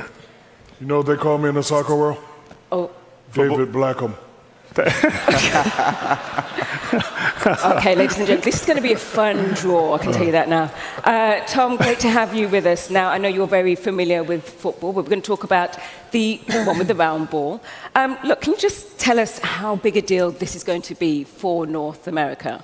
Yeah, certainly incredible to have this incredible event come to North America, and we're all counting down the days. I know there's huge anticipation always for this event, and this is, I believe in America, going to be unlike any other event that America's seen. Indeed. Okay, so Rio, are you ready? Yeah, I'm ready. I forgot my pen. Yep. Though. We got my Rio, pen. you need a pen? I got one. Yes. Yeah. Okay. Great. Yeah. I'm ready. Step on. Okay. No. There's another way. Go get him. There he goes. I said Thanks, over him, man. Kevin, not under him. You play too much. It's a serious thing, man. Take it serious. It's the draw. Oh man, you know that the rehearsals weren't like this. I'm telling you. These guys have gone off script. But anyway, listen, let's get down to business, guys. These are the teams in pot one.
Wow. I mean, so as you can see behind us, guys, 3 co-hosts, I mean, they've already been drawn from pot 1. They go into group A, B, and D, and that means that there are 9 teams still to be drawn. Right, Sam? Are we getting there? Yep, that's right. But one thing to remember with this draw, as per the draw procedures, which Rio was so perfectly taught earlier on, the 4 top teams in the FIFA Coca-Cola World Ranking will be drawn in a way where the top 2, Spain and Argentina, must be drawn in different pathways. So that means if they both win their group, they would only meet in the final if they make it that far.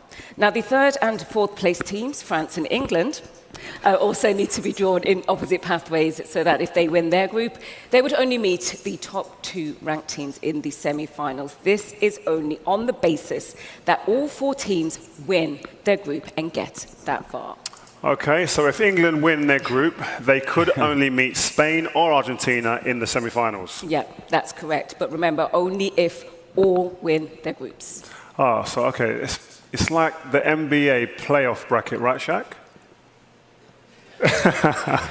Listen, so wherever you're watching this in the world, it is time right now.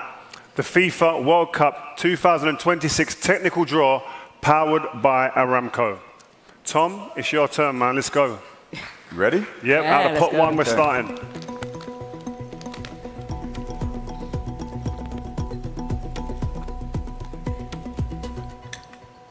All right. First up, Brazil. Hey. Ooh, look at the cheers. The record 5-time champions are the only team to have participated in every World Cup and lifted the trophy in Mexico in 1970 and again here in the US in 1994. Carlos Ancelotti, his Brazilian team will go into Group C in position 1. Okay. Good start, that Tom. Good start. All right. Next ball.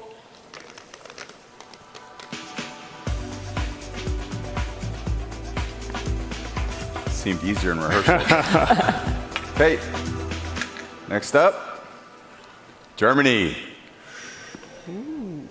Yes, the 4-time champions and record 8-time finalists Germany are gearing up for their 21st appearance at the tournament. That's more than any other European country. Yep, Germany going to Group E in position 1. Okay. Okay. We got to start it up. Get into a rhythm. All right. They are a bit fiddly. All right. Netherlands. Hey. The 3-time runners-up reached the quarterfinals at their last World Cup in 2022. Yes, the Netherlands go into Group F in position 1. Okay. Next ball, Tom.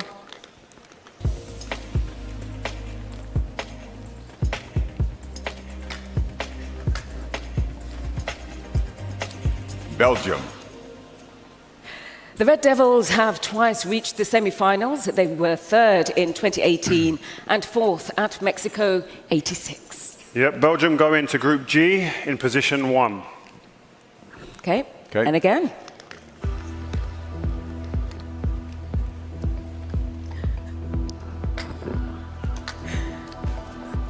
Spain. Oh, look at the cheers from that. Spain lifted the World Cup trophy in 2010, becoming the 5th different European team to do so, and the 8th overall. Yep, Spain go into Group H in position 1. Okay. You're doing well. 4 more.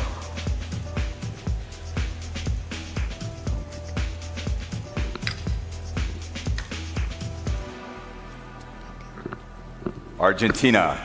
There you go. Ooh, the defending champions, the first South American team to book their spot. Can Argentina now defend the title they won in such thrilling style in Qatar and lift this trophy for a 4th time? We all remember that final, right? Yeah. Yes. I hope you do. Thank you. Well, we have a factor here, Sam, just so you know. The first one, Argentina go into J1, and we skip I because Spain and Argentina, they must be in separate pathways. So Argentina Group J, and they go into position 1. Okay.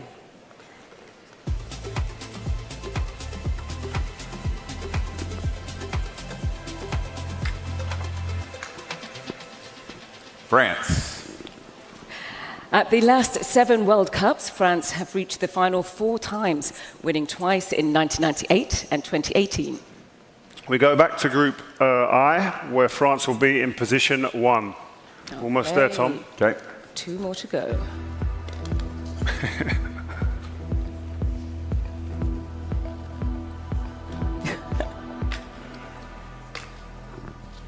Portugal. Oh, wow, we have some Portuguese in the house. That was a great applause, great. Third on their debut appearance in 1966 and fourth in 2006, Portugal are heading to their 7th successive World Cup. Portugal going to Group K in position 1. Okay, 1 more to go. Last one. Okay. Almost there. You got it. We believe in you. Good luck to you 3. Oh my goodness.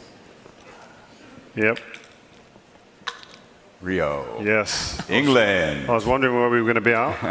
And finally, England, the 1966 champions, were the first European team to qualify, winning all 8 games without conceding a goal. Yep. We're being neutral, right? Yeah, I'm being as neutral as I can be. Okay. But, yeah, England go into Group L in position 1, and that caps off pot 1. So thanks a lot, Tom. Great work. Danny, where are you in the crowd? Where are you? There you are. Which superstar have you got now? I'm over here. I know you got a lot of legends up there, but I got one myself over here. Iker Casillas, 2010 World Cup winner. How excited are you? Group E, Germany. Group F, the Netherlands. Group G, Belgium. Group H, Spain. Group I, France. Group J, Argentina. Group K, Portugal. In our final group, we have the 3 Lions of England. I'll come back to my guests, Coach Christopher Nimley, Yahweh J. Minta, and Manuel Kwache, for their thoughts on the draw so far.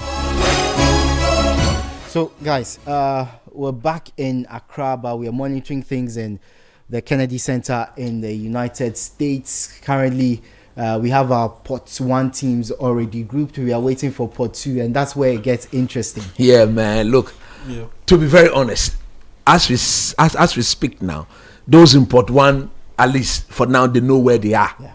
They know where they are per their groupings, and like you rightly said, Group A all the way to Group what? L. L. Wow. Yeah. Wow.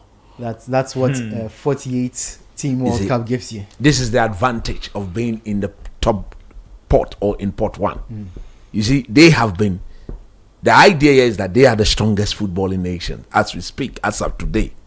So they have been put in their groups. The rest in Group 2, 3, and 4, or in pot 2, 3, and 4, are now hoping. If you are in pot 1, you are solved or you are sorted. If you are in pot 2, you look at the distribution. Hey, I don't want to go here, or I don't want to go here. I want to go here rather. Yes. I want to be here rather. Everybody is now wondering, where will I be? Where will I be? Look, like you rightly said, the draw gets even more interesting once we go and then we pick from pot 2.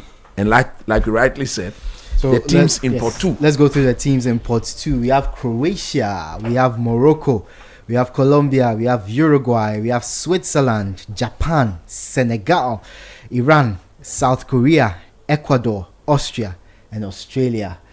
Wow. Although we've gone through.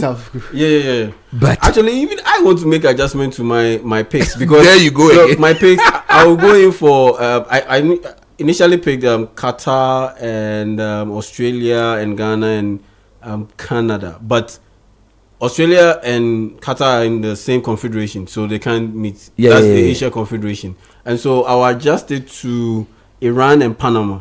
So Iran from pot 2 and pot 3, I'll pick Panama.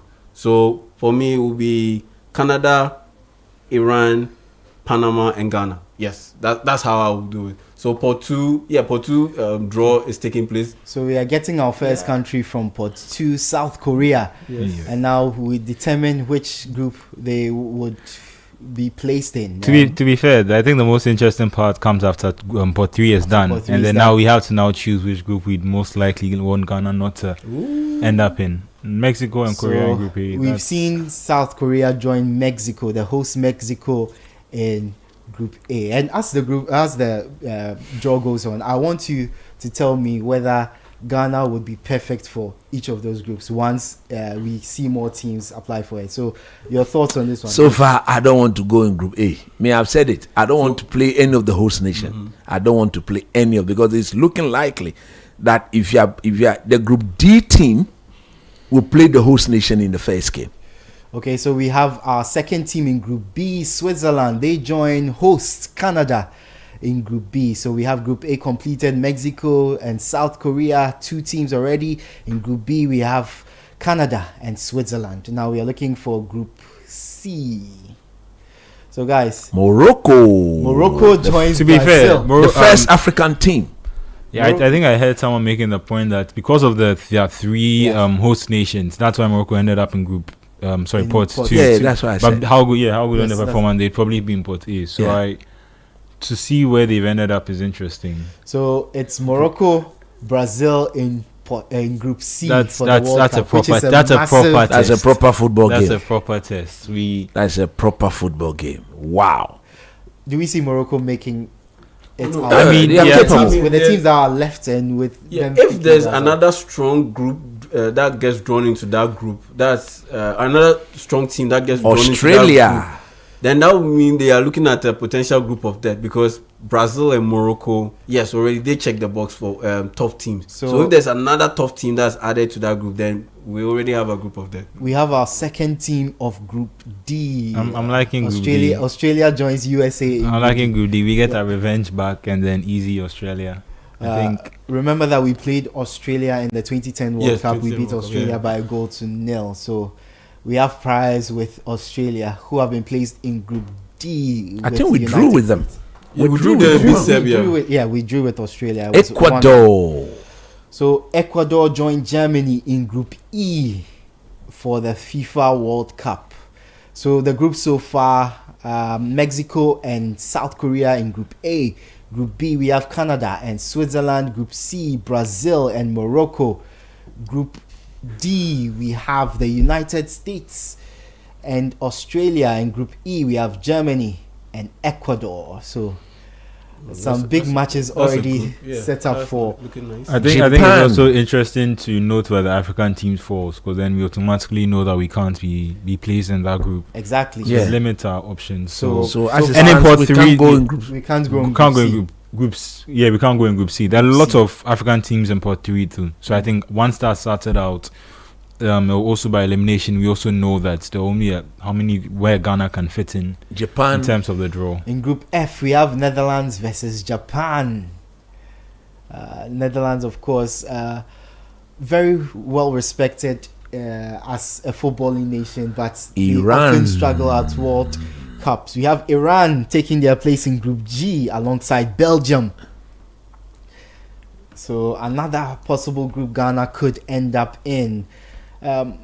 Guys, how do you see Ghana faring in the group with Belgium and Iran? Let's wait. Belgium and Iran. I think that could be. I think that could be. I I pointed out how win. Belgium is. At least I see a win. A win Over Iran. Yeah. I don't see a win. That's surprising to hear. Over Iran? Oh yeah, I see a win. I see a win over Iran. Okay, so we have a Latino contest Uruguay.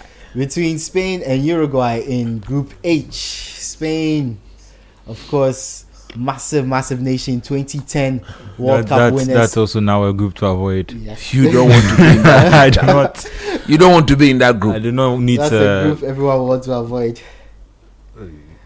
Uruguay, of course, 2-time winners of the World Cup. Spain won it in 2010, their only victory in the competition. There's a possibility that the Black Stars could end up in that group, but we'll wait for the draw to be completed. Senegal versus France, a francophone contest in Group I. Then Ghana should get England. 2002 repeat. Exactly. You remember? Exactly. 2002. One of the biggest shock in world football. World football has been Senegal repeated. beating France in that tournament. The defending world champions, France, in that tournament, and they get to face off again at the 2026 World Cup in the group stage. We see that will be their first match. Kylian Mbappe versus Nicolas Jackson. Wow.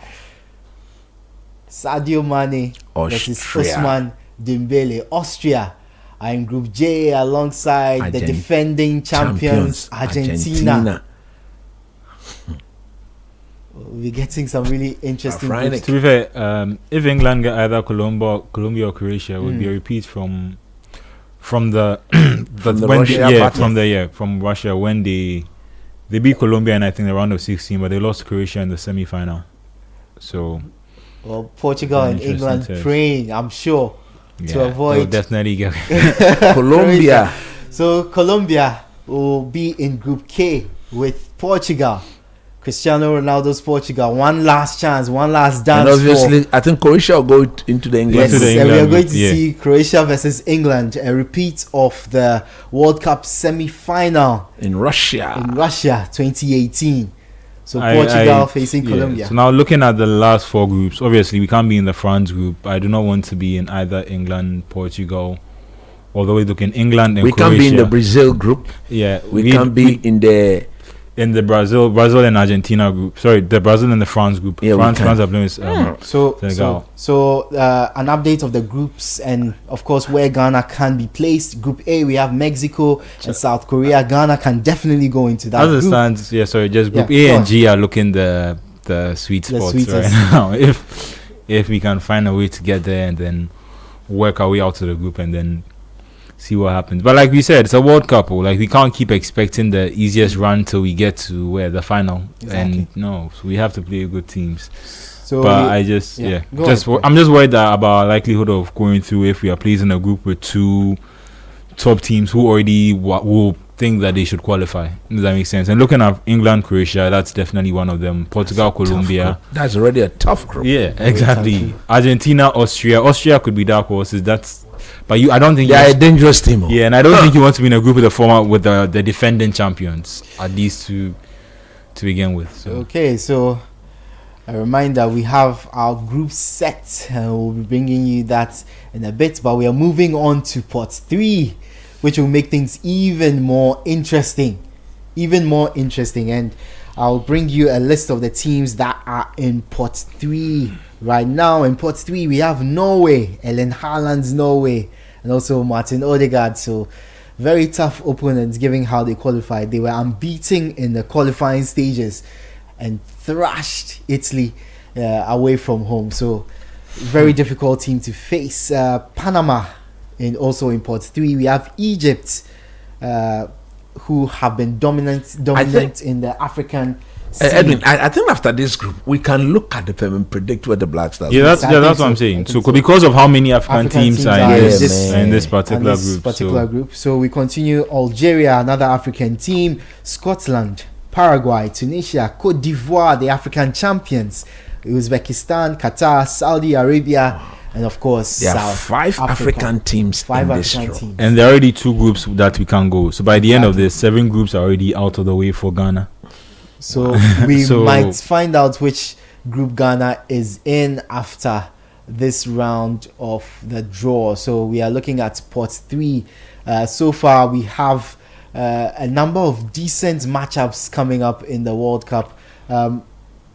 Which of the groups excites you so far with just 2 teams in there? There's France. There's the France Senegal. Yeah, the France Senegal group. There's Brazil taking on Morocco. Yeah, Brazil taking on Morocco is fine. There's but England, Croatia.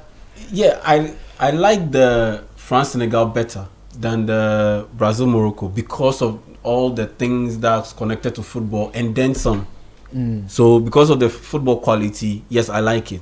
Then there's the political side to it, that the relationship between France and Senegal because of their history together, former colonial master and a colonized country facing off. And on top of that, you have to also factor in that big shock that they delivered in the 2002 World Cup. And so all of that adds up. And yeah, I see it edging past the Brazil-Morocco game, England-Croatia game in terms of excitement. I mean, England-Croatia at this point in time, their squad is quite well aged, and so they don't bring the same pop as they did back in the day. So first team, South Africa. Group A for have taken their spots in Group A. So we have Mexico, South Africa, and South Korea. So Ghana won't be in Group A. Guys, your thoughts on this group? Well, I picked Ghana to be in Canada's group, so I'm not shocked by Ghana's omission or missing out in Group A. Okay, so we'll do a deeper dive on each of the groups, but currently Group A, 3/4 complete. But Group A is looking quite solid. Like anyone can qualify. Yes. Because South Africa can qualify, Mexico. South Korea can qualify, Mexico definitely can qualify. So we have our third team in Group B, Qatar, the host of the last World Cup. They go into Group B with Canada. So that is a possibility for the Black Stars. That's a huge possibility for the Black Stars. So a decent group in Group B, Canada, Switzerland, and now Qatar. I mean, looking at the other options that are available, I think if we were able to land in a group like that, I think we'd very much fancy our chances of getting out of the group. I picked Canada. Yeah, Canada group. Yeah, we should end up there. Okay. We are going to the so we have Group C, where Brazil, Morocco, and now Paraguay. No, Paraguay can't go. They'll move. Yeah, of course. Paraguay, obviously, in the same continent as Brazil, so they will have to go into Group D, I believe, where we have USA on Australia already. So USA, Australia, and Paraguay. Another possibility another right there, group. which is winnable. Pretty decent group. I don't want the Black Stars to go into that group. Coach doesn't want the Black Stars to be Australia, America. The teams there, I'll have my point where I don't want the Black Stars to play in the host nation. Paraguay and Australia, they are a physical team. Cote d'Ivoire in Group E with Germany and Ecuador. So a big team avoided for the Black Stars. Black Stars didn't get to play Germany, but Cote d'Ivoire, the African champions. Really tough group. He looks stressed. MSY, the head coach of Cote d'Ivoire, he looks tough stressed. Group. Yeah, he looks a bit worried. He looks a bit concerned. And the same as Julian Nagelsmann. Yeah, you can see that wry smile on his face. Yeah, he is concerned. He is concerned because of the quality that Ecuador have and Cote d'Ivoire. And Germany themselves haven't been at the best when it comes to international tournaments. Recent years. So we move on to the next team, Tunisia. Tunisia. Netherlands, they go Japan. into Group Netherlands. Group F, I think, with Netherlands and Japan. Group F. So we can't with go into that Netherlands group. and Japan. So the Black Stars avoid their Kirin Cup opponents. So and I mean, also the Dutch team and Netherlands. So right now, as it stands, it looks like we can only go, at least based on the so far in the draw. It looks like we can only go into Group B and we can go into B. the Spain group. We can go into the Argentina group. Well, I mean, not yet, because they might pull out so we African have countries. Egypt. We cannot go to G. Egypt in Group G alongside Belgium We and cannot Iran. go to G. So Black Stars avoid Group G as Egypt's going there with Belgium and Iran. So wow. So far, let me just take Ghana you through. Group A. Give Ghana Group A. Give Ghana Group B. Group B. I want them to pick Algeria here so Tell that we us in the avoid the comments. Spain. If they pick Algeria for the Spain Uruguay, So we avoid Spain. That means we'll be left with Argentina, Portugal, or England. Those are difficult. So now Spain, Uruguay. Those are difficult groups. Spain, Uruguay in Group H, and their opponents will be Scotland. Scotland in Group H, which keeps the door open for the Black Stars to land in Group H. I feel for them. I think this is their first World Cup since 1994 and 98. And to land in a group with Spain and Uruguay, that's quite troubling for them. What? Spain, Uruguay. Actually, they Scotland, moved to. Yes, and they moved them to Brazil. C, where they still have a tough test. Yeah, because they are in Europe. Brazil. Yeah, so there's you can't be in the same group exactly. with Spain. So they moved them to. They can't be in the same group as Spain, but they can't be more than two European teams. So that will come in after the initial draw is done. Yeah. Is that South Africa? Saudi Arabia. So Saudi Arabia. It looks like Group H. So let me take you through the groups. Group A, Mexico, South Africa, South Korea. Group B, Canada, Qatar, and Switzerland. Group C, Brazil, Morocco, and Scotland. Group C, we have the USA.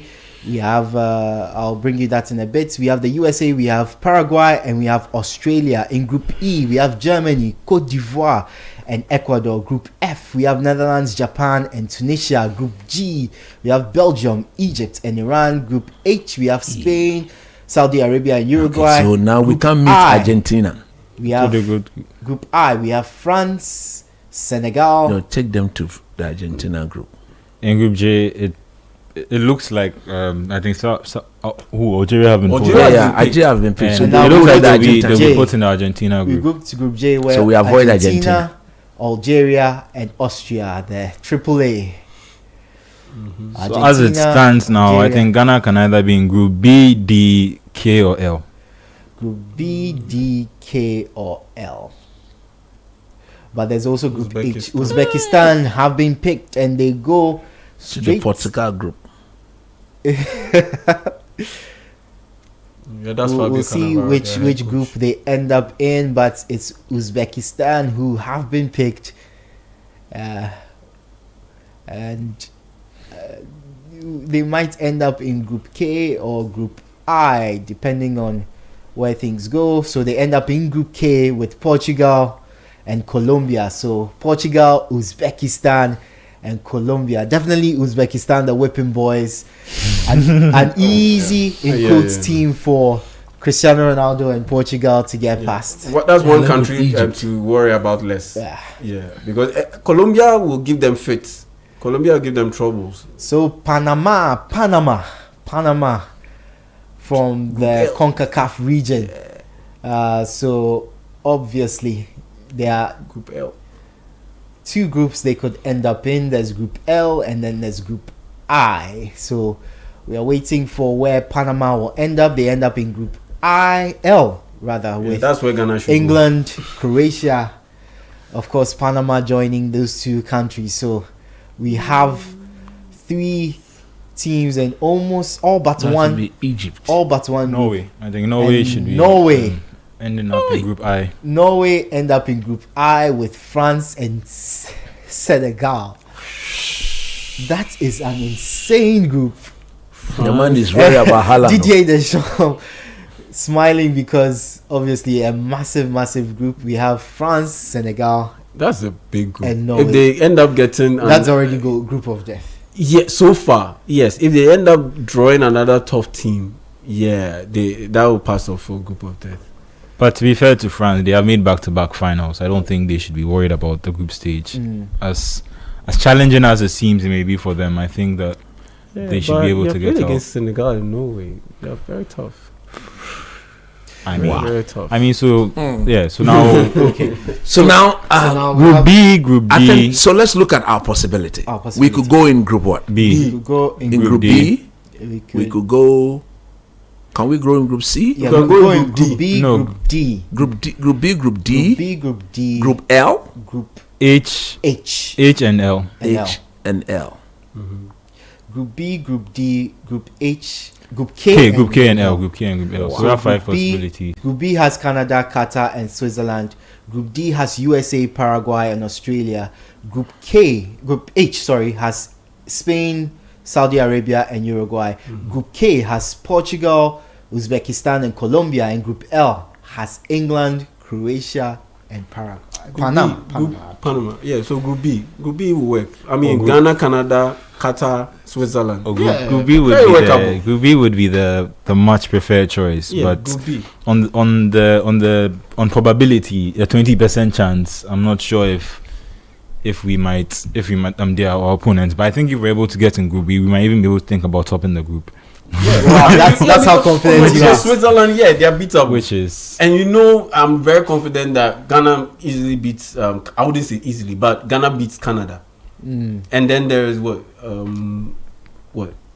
Qatar. Yes. Come on. Julio Lopetegui's team Qatar, lack of quality and talent. Yeah, Qatar were pretty decent in the last World Cup. Which they lost all their games in the group stage. They lost all their games. They were pretty decent football-wise. I mean, and this is their first time qualifying on merit, so that should show you that at least now, I mean, their team is more competitive than it's been. But then again, you also have the expansion of the tournament.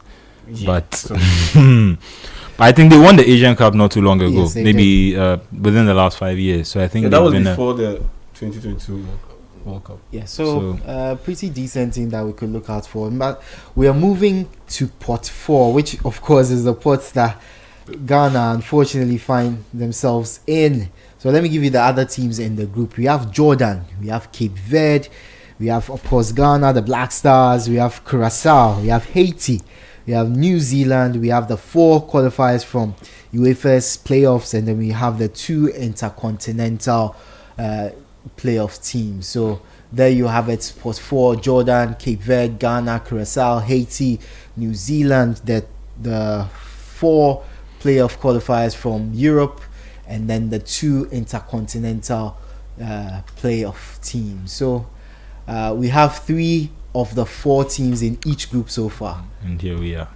we are. The final teams, and that draw is about to start. The draw for pot 4. A few explanations going on where each team will end. Obviously, as I explained earlier, no 2 teams from the same confederation except UEFA or Europe can end up in the same group, which has limited the chances of Ghana ending up in some pretty tasty groups. So this round of the draw about to begin. Watch out for the Black Stars of Ghana, wherever we end up. First team pulled out is dramatic.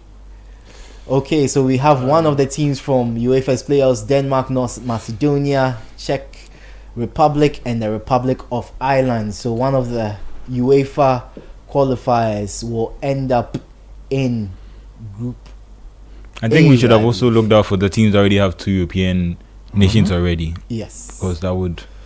So this look likely Group A, Yeah. only one European nation Or in group, there. I think you're right. Group A is very much everyone's game. If you are, Yeah. because Denmark, North Macedonia, Czech Republic, and Ireland going along with Korea, Mexico, South Africa, and yeah. Mexico. I think it's a group of equals. I mean, Yeah, it's a group of I haven't equals. heard that term before, but I think it's an evenly matched group. Yeah, it's a group of equals. Group Well, A. to an extent, because South Africa necessarily Why doesn't this match man up to be even picking the things like that? Okay, so our second group of teams from Group B goes. it's- Oh, it looks like Ghana cannot end up in Group B because we have Canada. That's where the Qatar team is. That's what Qatar is. So we we have Canada, Qatar, Switzerland, and now we have the winner of the playoff competition between Italy, Wales, and Northern Ireland, Bosnia and and Herzegovina, and Northern Ireland. So no chance for the Black Stars in Group B. One of the favorite Then groups. Canada can fancy their chances of qualifying from the group. I think all these teams can fancy their chances. I think if Italy are able to get it, they're probably favorites. But that's Definitely. if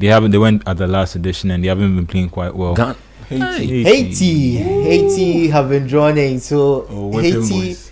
They'll go in the Whipping Brazilian Boys group. in Group C, where they'll take on Brazil, Morocco, and Scotland. So If I'm right, because of the staging of the team, some of the third place teams will be able to qualify to the round of 32. Yes. I think that should. I don't see Haiti. They'll Oh get no, that. I was thinking of Morocco. Yeah. And Morocco Scotland. can Morocco easily and top this Scotland. group. I'm thinking of Morocco and Scotland. If Morocco can ahead of Brazil. Yes, this Brazilian team, they are not Ghana. Curacao, obviously the smallest nation Yes, ever to qualify for the World Cup, a population of about Where have they gone to? 150. They've gone to the US. Yeah, they go to the US group. 158,000 people. Just like we predicted, now we're left with Curacao. either Spain, Portugal, or So England. they go in Group No, I'm E saying because we are they are in the The same CONCACAF region. yeah, with the US. So they play Germany, Cote d'Ivoire, and Ecuador. So Group E for Curacao, a massive World Cup for them. Ghana. The smallest ever nation to qualify They for the put us World in the Cup. US group. Which is good. Hearts are beating. Which is good. Hearts are beating here in Ghana, waiting for the team we might face. The next team to be drawn out of the bowl is One of the intercontinental playoff places: Iraq, Bolivia, and Suriname. Iraq, Bolivia, and Suriname. That will go into the US group. No, it can't, because there's a possibility of Iraq winning that one. Yes. And you can't have Australia and Iraq in the same group Exactly. because they're in both in Asia. Okay, Exactly. So we'll see where they end up in Group I with France and Senegal and You want to Norway. eliminate every possibility. Yes. So Group I, France, Senegal, Norway, and the intercontinental. So we are left with what? I think this is Ghana now. I think we sneak into the USA group and then it ends. Which is the there. good group? I mean, Is that Ghana? Cape Verde. Oh my goodness. Oh my goodness. Cape Verde. Obviously, they go into Oh my D, goodness. I believe. You go USA, Cape Verde, and Paraguay. First Australia. time, first time at the World Cup ever. Surprise qualifiers. But Cape Verde, they go into Group H actually, against Spain, Saudi Arabia, and Uruguay. So one of the big groups. We thought they were going. Okay, then. Well, there's still an opportunity for Ghana. Yeah, your hope. So 3 groups left: Group D, Group J, and Group G. And of course, Ghana can only end Group up L. and Group Group L, L. actually. Group L. And of course, Ghana can only end up in Group D, Group L, D, L, and K. and K. But I. So we have No, it's a playoff team. the tension because is it's killing long. us. Yeah, It's a I can see playoff. it's a playoff. What It's a is this playoff man team. doing So with we the have draw? Turkey, Romania, Slovakia, and Kosovo from Europe's. And I think they playoffs. fit right in Group D because there's Yeah, no yes. European team already. And they So go, that Papa. we wait for when they Because they're all European teams. And so, I think we need to. I think we need to start being honest and looking at Group K and L and deciding where we'd rather end up: England or Portugal. Abazian. Okay, so they end up in Group Yeah, D. it's gone. Papa no pick it. That was second. What you feel? I get like that. Abazian. We have USA, we have Paraguay, we have Australia, and we have the winner of the UEFA playoffs. playoff. Yeah, there. I think we're going to go into Portugal's group. Next team, another playoff winner: Ukraine, Sweden, Poland, and Albania. Look, we are going to Group L. We are going to Group L. We'll play England. Ukraine, win Sweden, against Poland, Panama. or Albania. The winner of that mini playoff will go into Group F alongside the Netherlands, Japan, and Tunisia. So right now, it's left with Jordan and Ghana, and New Zealand. So we have Jordan, Ghana, New That's Zealand. Ghana. I think I've seen Ghana. We are one of the players from Jordan. So we have Jordan. Jordan. Interesting This is the stuff. Papa no pick at and that was Abazian. I think so. They'll go into Group J because I don't think they'll be in the same confederation as Iran. Yes, they can't Yes. be in the same confederation as Iran, so they go into Group J alongside Argentina, Algeria, and Austria. It's England or Portugal. We have to. A very difficult group for Jordan there, but back to the Black Stars, as Manuel says. But quite straightforward for Argentina. I It's mean, England, Austria, Jordan. or a reunion with Portugal. Only 2 more groups, which is L or what? So we have Yeah, Group only D, K or L. Group K, For Ghana, it's only Group K or L. But for Ghana, it's Group K. It's or not. Group It's L. not us again. It's still not Ghana. Are we going to be Yeah. the last? Look at your Papa, that was second. We have Congo DR, Jamaica, New Caledonia, who of course will take part in the. So they can go Which to is Ghana. interesting because they can't be in Group G because They can go to because L. of Egypt. So they will either go into Group K or L. So once we know where they are, we know where we are. where Ghana will be in. They'll go to K. Yeah. So they are going Group K. So which means we can confirm Ghana that the is Black in Stars will be in the same group L. with England. England, Croatia, and Panama. So prepare your calendars, prepare your start sheets.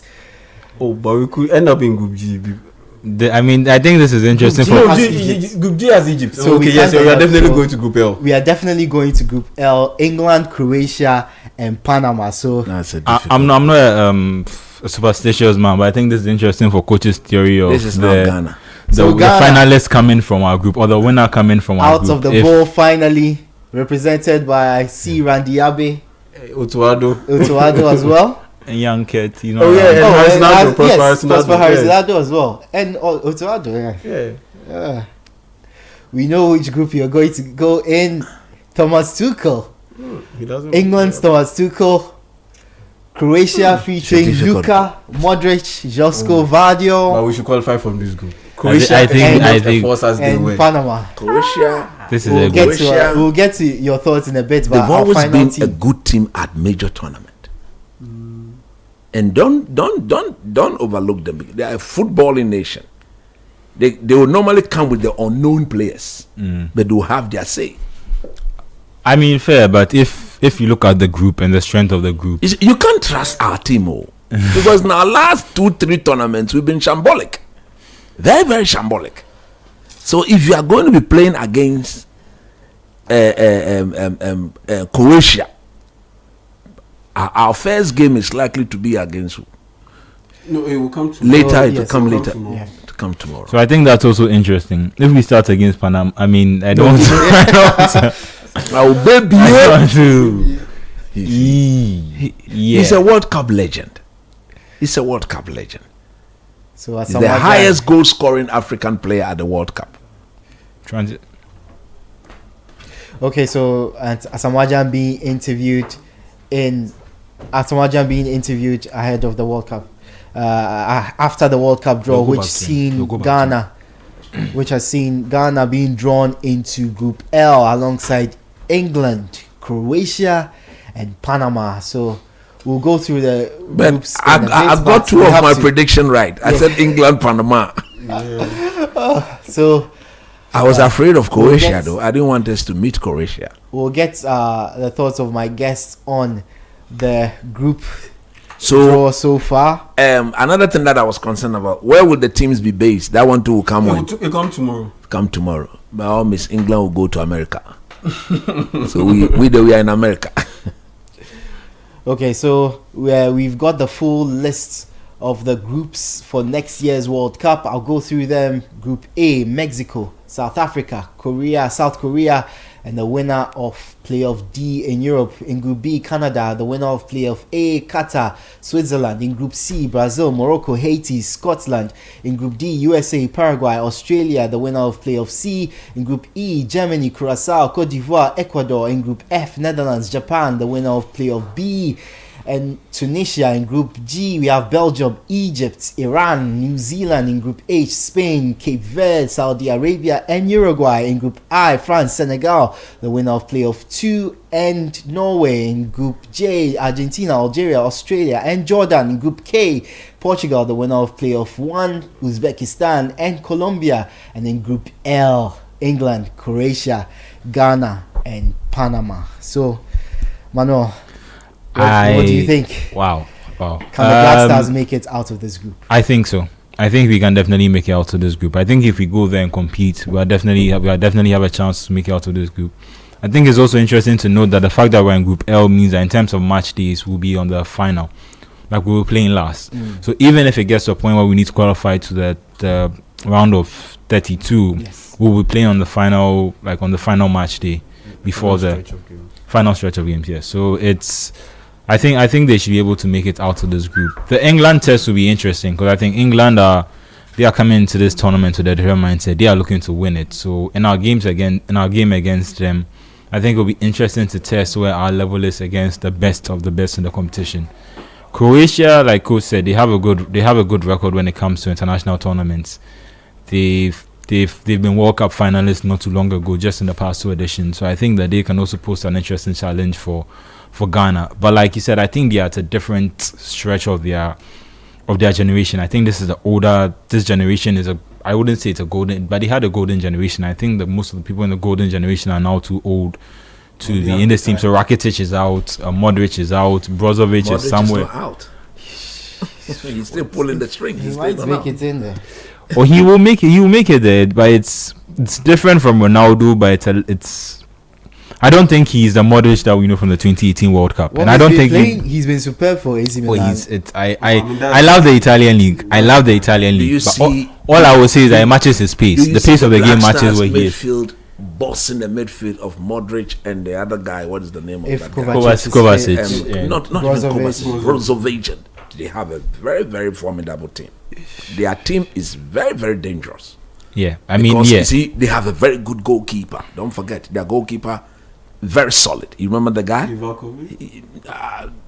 That goalkeeper, I've forgotten his. They have a very, and their backline. See, one thing about these Croatians and these Eastern European countries, defensively, they are a very difficult team to play against. In midfield, they are very good, and their team is not an aging team.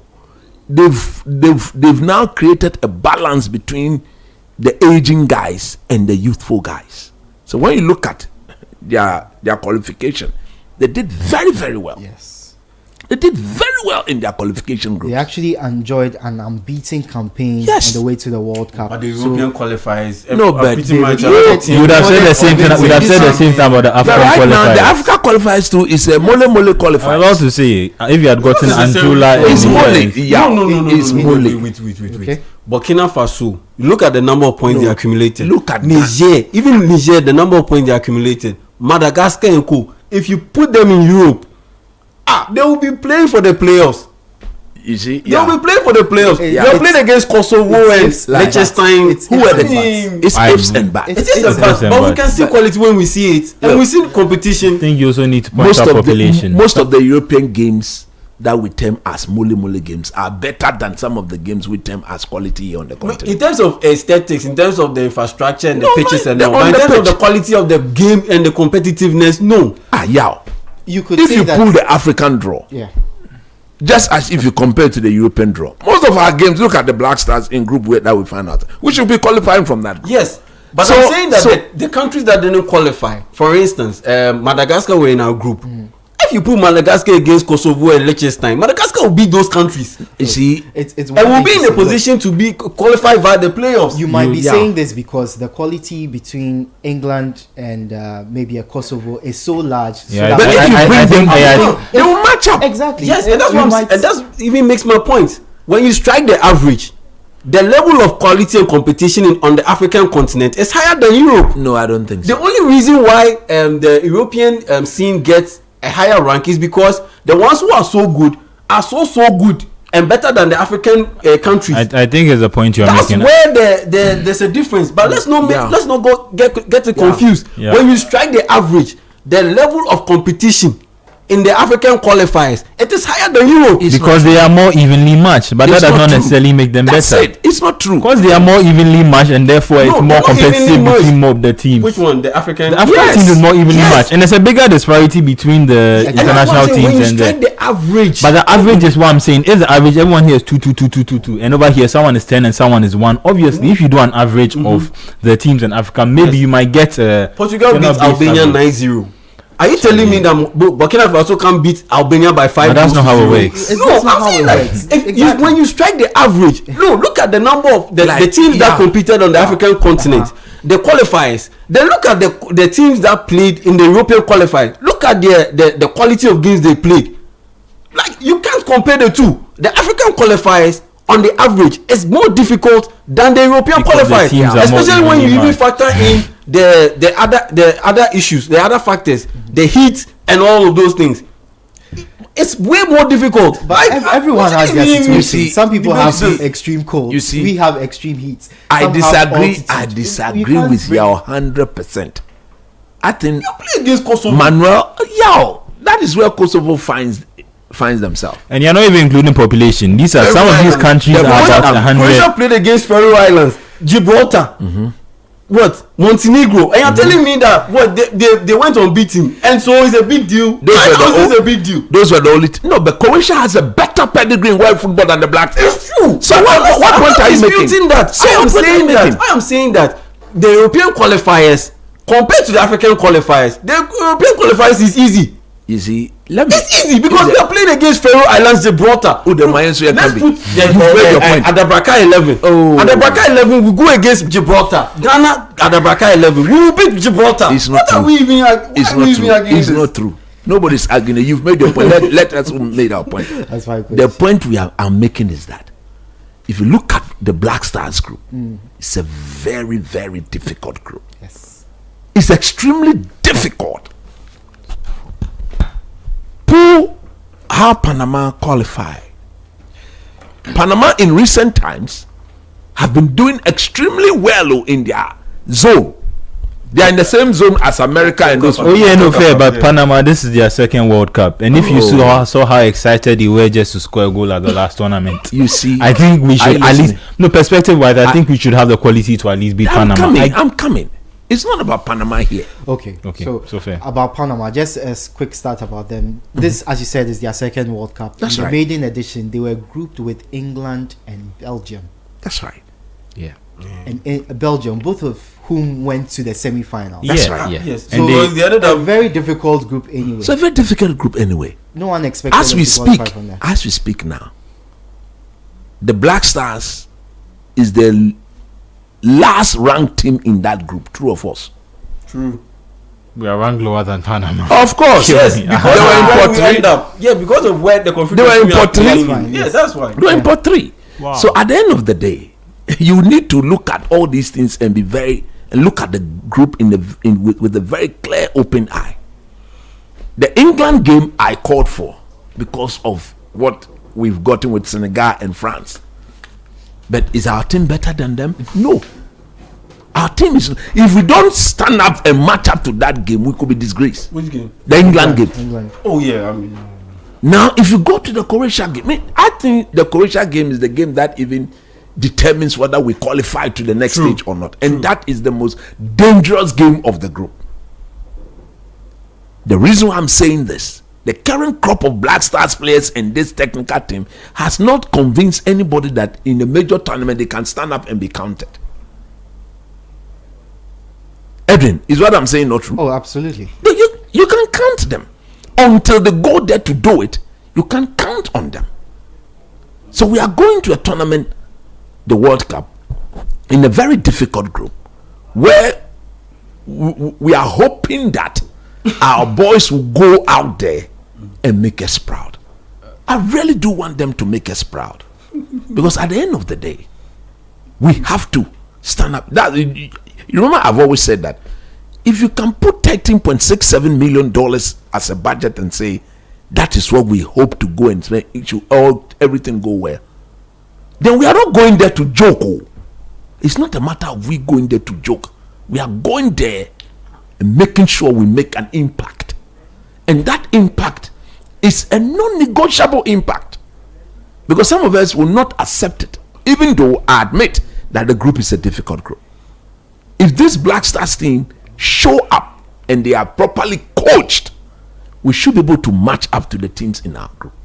But here is the situation where, as we speak today, we don't know the forward identity of our team. We don't know whether our coach is playing in a certain way. We don't know. And we don't know a lot about our team.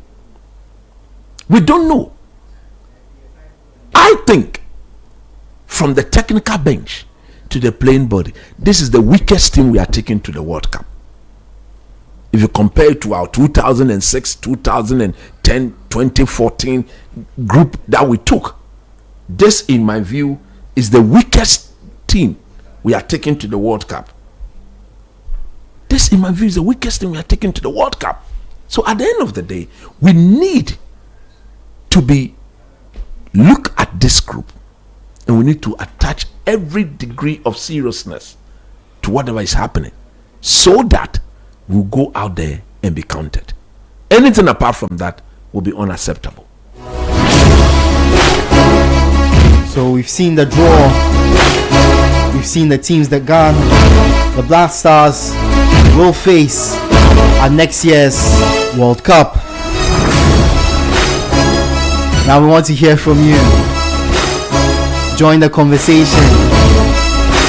I know I've abandoned our YouTube and WhatsApp commentators throughout the show. Now that we've drawn England, it means what? Gideon Mensah will be coming up against Bukayo Saka.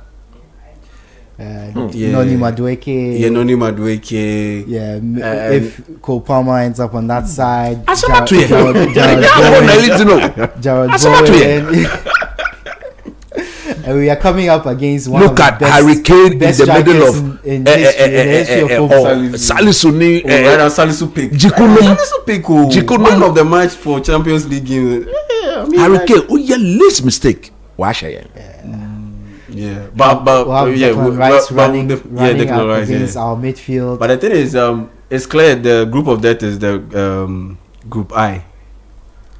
The group of death, where you have the Norway, the France, the Norway, Senegal. France, Senegal, and then the winner of the playoffs, European playoffs. That could be Italy. That could also be Italy, and all. That So could be. it could be straightforward. That's the group of death, because irrespective of the team that comes out of that group, it will still be a strong team. And when you add it up to the 3 teams that have already been drawn, that's the group of them. Yeah, we'll come back to and analyze each of the groups in turn, but I want to go to our YouTube page where we have a number of people watching currently. So send in your comments. You can also send in your comments via WhatsApp.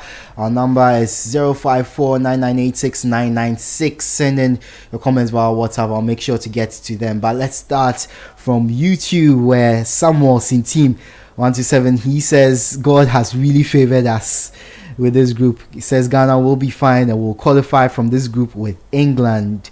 So now we move on to Kobina Amwa. I hope I'm getting it right.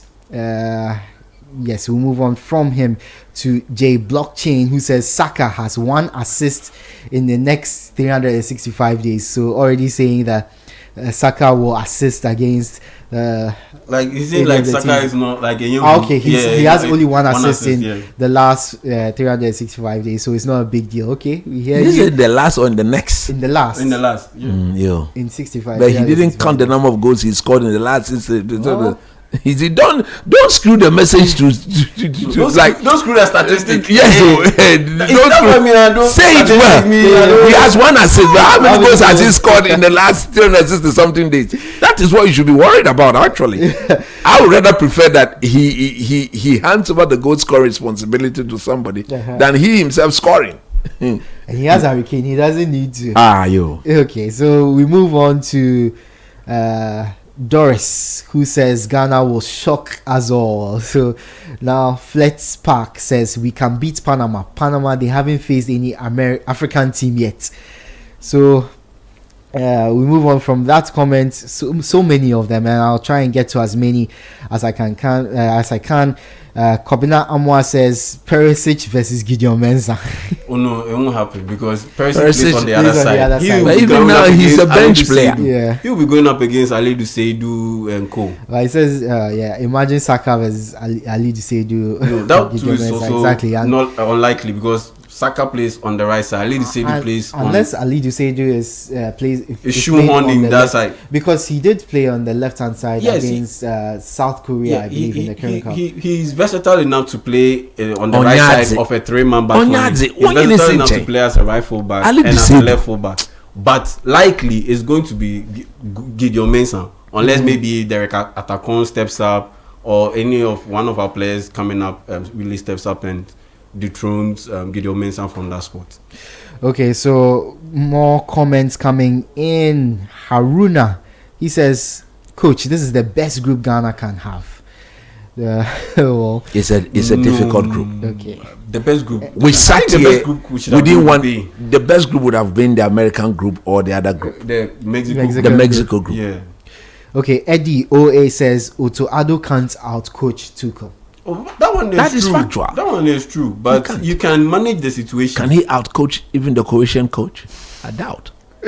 Calvin Dax says we are dead if we don't win our game against Panama. We don't know if it's going to be the first game or not. I don't think but so. I think the first game will be against the top ranked teams. So normally that is the way it is done. He says we must win the first game and look for a draw in the other 2 games against England and Croatia. So that's his comments there. We move on to Calvin Dax, who says hoping the boys do magic with this bad technical team. Yeah. No, that's true. I mean, because, and I've always made this point, like, if we are going to the World Cup based on player quality, based on the quality of players that we have, are you okay? Are you confident that we can progress from the group. I'm not okay in midfield. Okay, I'm not cool. okay. But in midfield. When it comes to so that's player quality, but what about technical team? I'm not okay at all. So between the player quality and the technical quality, the player quality is the lesser of the two evils. So it is clear that the reason why we are all shaking and we all have concerns is because of the technical team, not necessarily because of the player quality. Though we have some concerns when it comes to the full-back positions, but all in all, we have a very solid team. Because at the end of the day, don't say very solid. I don't think it's a very solid team. Coach, see, wing backs, there's a problem. Midfield, there's a problem. No, in terms of names and forms and pedigree, yes, we have a very solid team. Because a team would have been termed very solid when your defensive unit is proper. Going to a major tournament, there has to be a foundation, and the foundation should be on your defensive unit. That defend right back, left back. Massive problem here. You've always been saying and in midfield, we can only rely on one player as we speak. It's only about Thomas Partey as we speak now. And that, in my view, is another huge problem that we need to fix right. You see why I've always been saying that the fact that we didn't qualify for this AFCON. Look, let me tell you something. Morocco, the AFCON will punch holes in their team, no matter how good they think their team is. So will it do to Senegal. It will do the same to Algeria, to Egypt, to Tunisia. It will do the same to Cote d'Ivoire.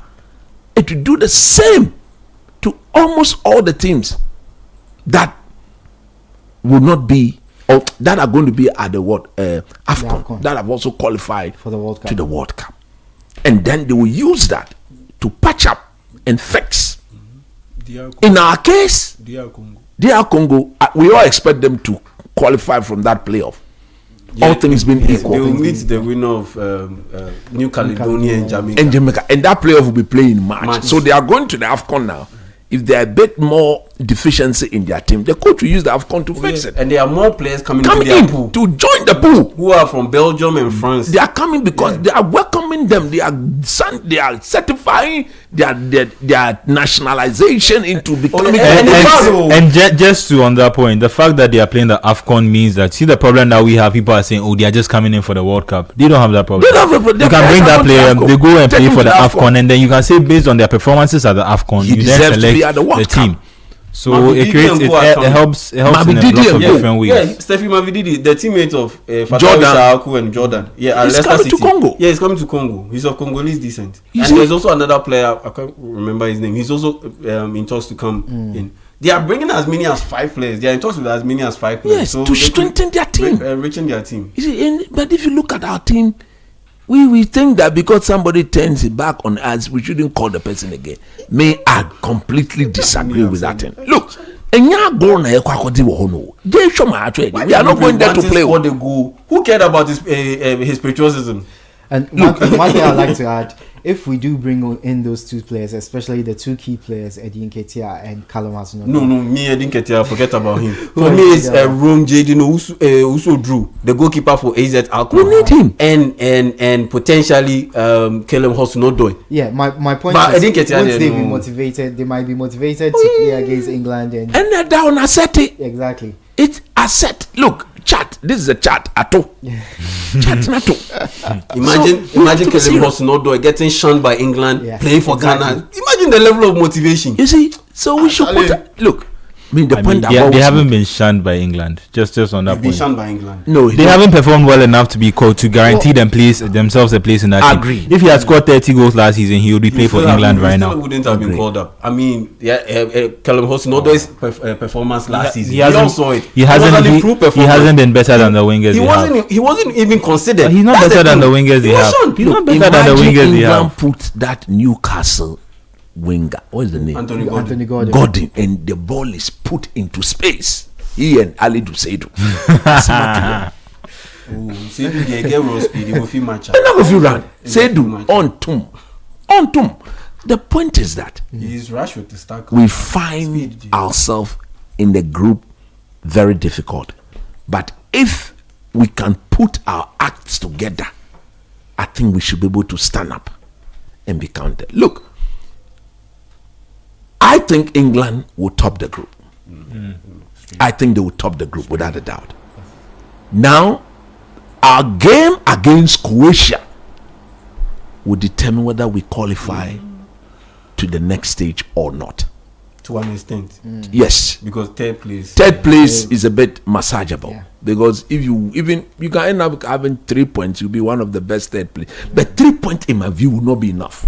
4 will be enough to take you to the next stage. Okay? 4 will be enough to take you to the next stage. So that game against Croatia and Panama is key. We cannot afford to lose against Croatia. We can't. Let's say that, come what may, we are beating Panama. And we'll beat them. We are beating Panama. But if Otuado and Co cannot beat Panama, then they should be signed. They shouldn't come, but stay there. Don't come out. If they come, then they shouldn't come. Don't come. Because enjoy Trump's hospitality. That is it. Sacked in America, like. So if we beat Panama and we go and make, but I want to see who we play first, because normally in the games like this, you have the lowest ranked place team being asked to play its first game against the top ranked team. If that is the case, our first game is against England. We may be going to our second game having lost that game. And that is where the tension and the pressure will come. I think also key from that is the result from the Croatia-Panama game. So if Croatia go and draw with Panama, then we will beat Panama. Whipping boys in that team. Everybody will beat Panama. Should beat. Yes, everybody should beat Panama. It really comes down to the goals. It's just like Chad in the World Cup. Yeah, qualified. Exactly. Everyone should beat them. Yes, but we didn't beat them away from home. We didn't beat them. We ended up drawing with them. Exactly. They had only 1 point, and that point they took from us. So that's the point some of us are making. And you see, we should sharpen our goal scoring technique, because it will count. It will count, and the number of goals conceded will count. All these things will count in determining who the best third place team is going to be. Okay, so look, fix your defense. The fullbacks position in particular, we need to fix them. In midfield, try that Yurinchi boy with Thomas Partey. Caleb Yurinchi. And let's define clear roles for him. Clear roles for him. He shouldn't be jumping all over the place, because he'll be playing with the controller. He should listen to simple directions and instructions from Thomas Partey. If he listens, his work becomes very easy. And then we need to be able to score more goals. Well, we were the highest scorers in the qualifiers. So that is Mole qualifiers. Going to the World Cup proper, we need to be able to score more goals. It's not as Mole as Croatia's qualifies. No, it's not as Mole as Croatia's qualified. Croatia played against Faroe Islands and Gibraltar. We can't compare that to Madagascar. Czech Republic is solid, but we also played against solid teams. We also played against Mali. We played against Madagascar. We didn't saw our AFCON qualifying group. We didn't play against Faroe Islands. Madagascar is not a solid team in Africa. But they are better than Faroe Islands. They are better than Gibraltar. Croatia played against Gibraltar. They played against Faroe Islands. Axial, Madagascar. About Zinkutin, why your African football team, Madagascar is better than Faroe Island. Madagascar is better. What is your African football? No, they haven't done anything that on the African scene. Because on the African scene, the level of competition on the average is higher than the one in Europe. It's right. Seriously, we are football people. Sometimes we sit here, we say, "Oh, based on this and this team will win and this team will win." Yes. We watch the football and it doesn't happen like that. No, but we can't sit here and assume just out of it. No. Wait, have you seen Faroe Islands play against Madagascar? What? No. I haven't seen them play, but I've seen them go up against other teams. And we have seen Madagascar go up against other teams. And we made the point about they are going up against other teams that they are more evenly. Yeah, Madagascar, the last AFCON, where did they reach? Didn't they qualify beyond the group stage? We and them all go out. Gibraltar, we and them all go out. Gibraltar and Faroe Islands.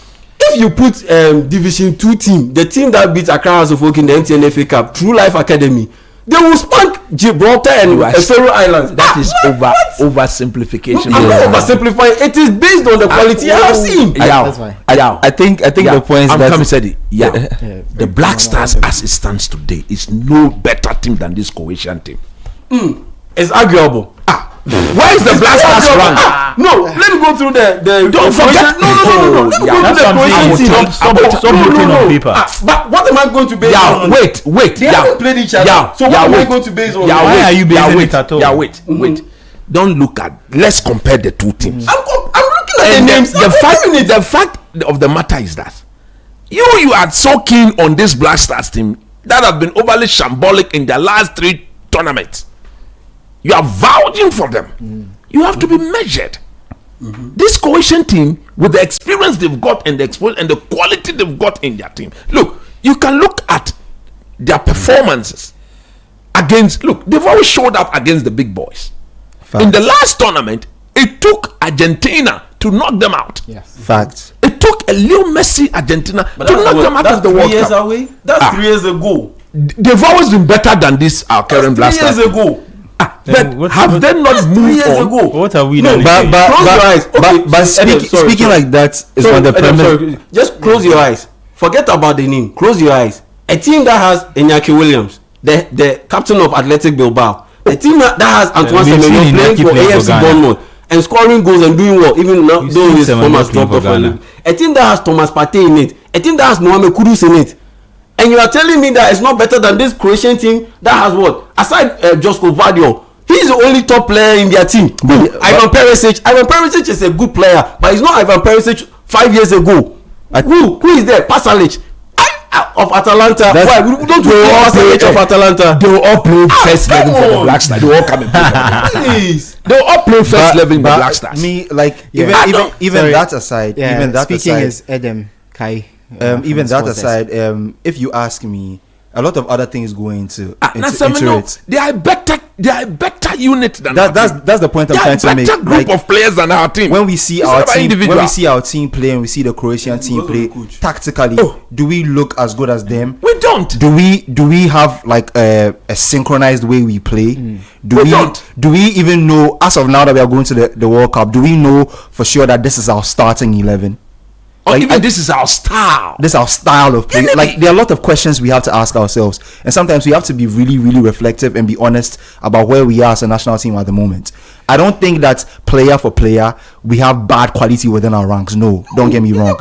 But when you put us together as a unit against most of the teams at the World Cup, do we look strong enough to beat them? Look, stay on that point. This is tournament football. You play just a few matches, you get to the final. You recover every 2 days, but every 2 days you are coming. Every 2 days you are coming. I mean, there are more teams now, so there's more space now. But the same point. You talk about obviously our deficiencies in terms of coaching against Croatia and England, especially. But are you not certain? And tournaments are full of moments that define those games and define the actual tournament. Are you not saying? Don't you think that players like Kudus Mohamed, Antoine Semenyo, Jordan Ayew can make those moments count against even better teams collectively like England and Croatia? If I can just come on that quickly, I understand what you are saying, but we've seen these same players playing under this coach for the Black Stars, and they have not been able to bring the best out of them. We see them scoring in Europe all the time, and they get really excited. Hey, there was a weekend where I think almost all the Black Stars players scored, and we're so excited. Semenyo has played 22 23 games for the Black. Why should I go? And they came in. That's when they went to draw 1-1 with Chad on the back of all that positive form. Let's be honest, but like, it's not about we don't have the quality, but let's be honest about what we're able to produce as a footballing team and nation. It hasn't been up to standard what other people have been able to do with less material. Last World Cup, Croatia we had Vida and things in their back line, and they made a World Cup final. Sometimes about more than that. Kudus steps up. We win against South Korea by 3-2. Yes, that was the only moment in that tournament where a Black Stars player stepped up and took the goal. Even to be fair, if you didn't take care of yourself, can be I mean, Andrea, you was a penalty away from a moment against Uruguay. Exactly. He didn't score. Fair, but we have. So isn't it a guarantee that with the quality we have, once those players step up, they can make a difference? But you see, you can make moments, but over a whole game, it can't carry you. And you need to play well to be able to make moments that win you the game. If you don't play well during the game, that's the exact point I was going to help you. You can't stay in the game to enable to make those moments. To get those moments where those players can show that quality, the unit needs to be functioning well. The foundation of the team, we don't have a proper foundation. There's no star. Which at this stage, having been with this team, go come. When our players are passing the ball, we shouldn't be looking. Yeah. The system and the movement should be such that you need not look to pass. Synchronization. We are not being able to. We are not in sync with ourselves. And the point I'm making is that the most powerful department of the game, as we speak today, is one of our weakest. In midfield, this Black Stars midfield. Look, you think teams are not watching our team? They know the importance of Thomas Partey. There's a reason why when the man doesn't show up in any of our games, we tend to struggle. So if I'm the coach of the opposite team, you don't only eclipse him, you even block the channel to him. Force your backline who can't pass the ball to pass. 10 overs, then when they came, they are coming to us. We need to synchronize all of this. If I was a coach, I don't think I would really struggle planning for Ghana with the amount of data available across the last 2 to 3 tournaments. It's clear. Why didn't we qualify for the AFCON? Partey missed about 50 to 60% of the games. That's why we couldn't qualify. So the point some of us are making is that we may have the quality as individual. But as a block, look, if there's anything you don't take away from an Eastern European country, is the fact that they are always a very difficult unit to crack. We've seen them over the years. In major tournaments, when they come, they have a proper rehearsed strategy. And they've always been blessed with good tactical brains. Were we not overly going to that side of Europe? Where did we bring Djokovic from? Where do we bring Milovan from? So, you see, they are not only a formidable group, but the coaching there is top notch. Who is their coach? Who is their coach? Is it not the same coach who has been coaching them for years? That same man. Look at his level of. He took them to the finals of the World Cup in 2018. He's been given the responsibility to build a new team. You see, I was mentioning that. Who do you know? They don't have known players. It's not about who do you know, but they are very, very solid as a block. And Croatia, there are 2 things that we are talking. I'm saying player quality wise, we match up and we stack up. But we're going there with the same coach. It is the coaching are we not going there with the same coach? No, I'm saying that player quality wise. That's why I said that. Close your eyes and mention the name. Forget about the name Ghana. I said quality wise, we have it. But the reason why we are all shaking about this World Cup is not because of our players. It's because of the coach. But I think people as being shaky about the coaching is very well warranted, because those are the little lines that decide some of these games, especially when it gets to the very, very competitive part of the tournament. Your coaching might win you a game. I'm shaking not only because of the coach, but I'm shaking because of the performance of some of the players in the Black Star jersey. Inaki Williams, how many goals has he scored for Ghana? This one. Antoine Semenyo, 22, 23 games. How many goals has he scored for Ghana? Look at the performances of our laterals. And Koye, it's not good. So I'm not only shaking about the coach, but some of the individual players in the team, the way they tend to take the bull by the horn, it's been substandard. Hugely substandard. So you must be worried going to such a major tournament. Look, we play against this English team. We don't get a result. How many times have you not seen this Black Stars team crumple when there's pressure to go and deliver? And Otuado. Several times. Severally. When we lost to Italy in 2006, we needed to beat which team? Czech Republic. The Czech Republic. That was our next game. But look, we could sit back and say Michael Essien will handle it, Ali Montari, Stephen Apianko, they will handle the pressure. And they went in there. Within the first 2 minutes, pa, baby, everybody come now. Let's enjoy your game. You understand? When we went to 2010, look at the quality and look at the coaching we had at the time. That could do someone. Ojibo now boko. When Kojo Sama picks up the ball in 2010, you could see Kevin Springboard. You could see they were working. There was the chemistry. Yeah. That chemistry between or among the players were there for us. So we could capitalize on the moments we got in the game because the foundation was strong. Because a time will come where we need to defend, and you see our team will be properly diagnosed, and they'll see that Gideon Mensah left Nkoye, Ali Duseidu, Nkoye. So when they stretch and they are coming at us, and at the World Cup, Otto will go and say that he will play a back five. If you play a back five and then these wing backs, who are going to be the wing backs? Ali Duseidu, he cannot cross, he cannot dribble, he cannot recover, he cannot tackle. Problem galore. So from now on, their responsibility is to decide. You see, anytime I make these points, it hurts. My heart hurts that we will not be at the AFCON. Because the AFCON, it was a perfect place. It was a perfect place to see all these things and rectify these problems before going to the World Cup. Today, we are sitting here today. The draw has just been completed. It's England, it's Croatia. I'm not even mentioning Panama. It will come down to those two. I think the English will beat us. True. I think they will beat us. Now, when it comes to Croatia, just on the England part, if you think we like obviously there's a lot of pressure on us, but there will be a whole meltdown if they also beat us. Oh, yes. So I think we also need to play slightly into that. Exactly. Yeah. They will beat us. It's Thomas Tuchel against Otuado. Tuchel no Otuado. Mismatch. English players typically don't deal with pressure very, very well. Fact, not in recent time. Very time. valid point. Not look, in their last 3 major tournaments, that's fine. They've raised that. Yeah. They've reached the World Cup. Let's in the last 4 major tournaments, semi-finals, Euros final, back to back. Yeah, Euro back to back finals. World Cup quarter final last time. You understand? So I mean, I think their problem is they haven't been able to hold on to advantages. So even when they've gone ahead, they went ahead in the semi-final against Croatia. That's why they've gone for Thomas Tuchel. That's why they've gone for Thomas Tuchel. Shout out Totality. They've gone for Totality.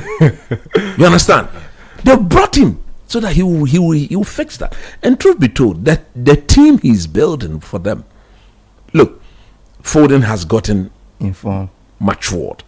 Bellingham, look, Declan Rice, they've all grown into some level of stature.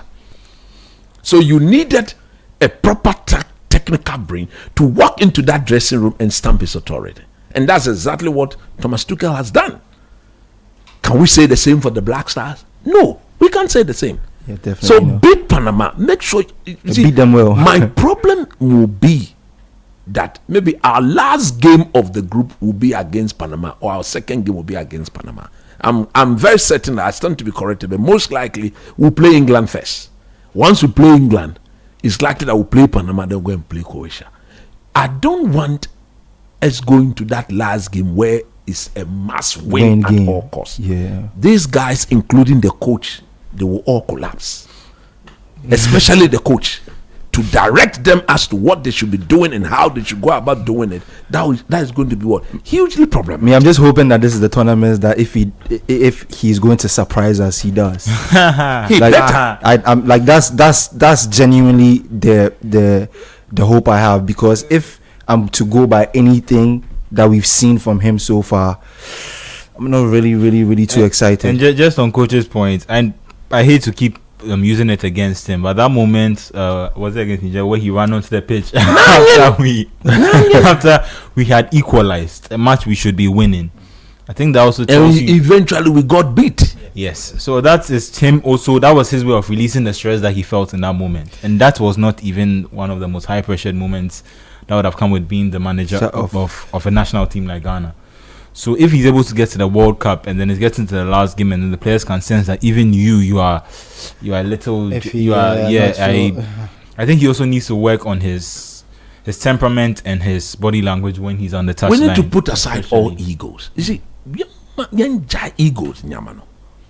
If there's any player out there who is Ghanaian and can make this team better, you see, that is the way we should be looking at it.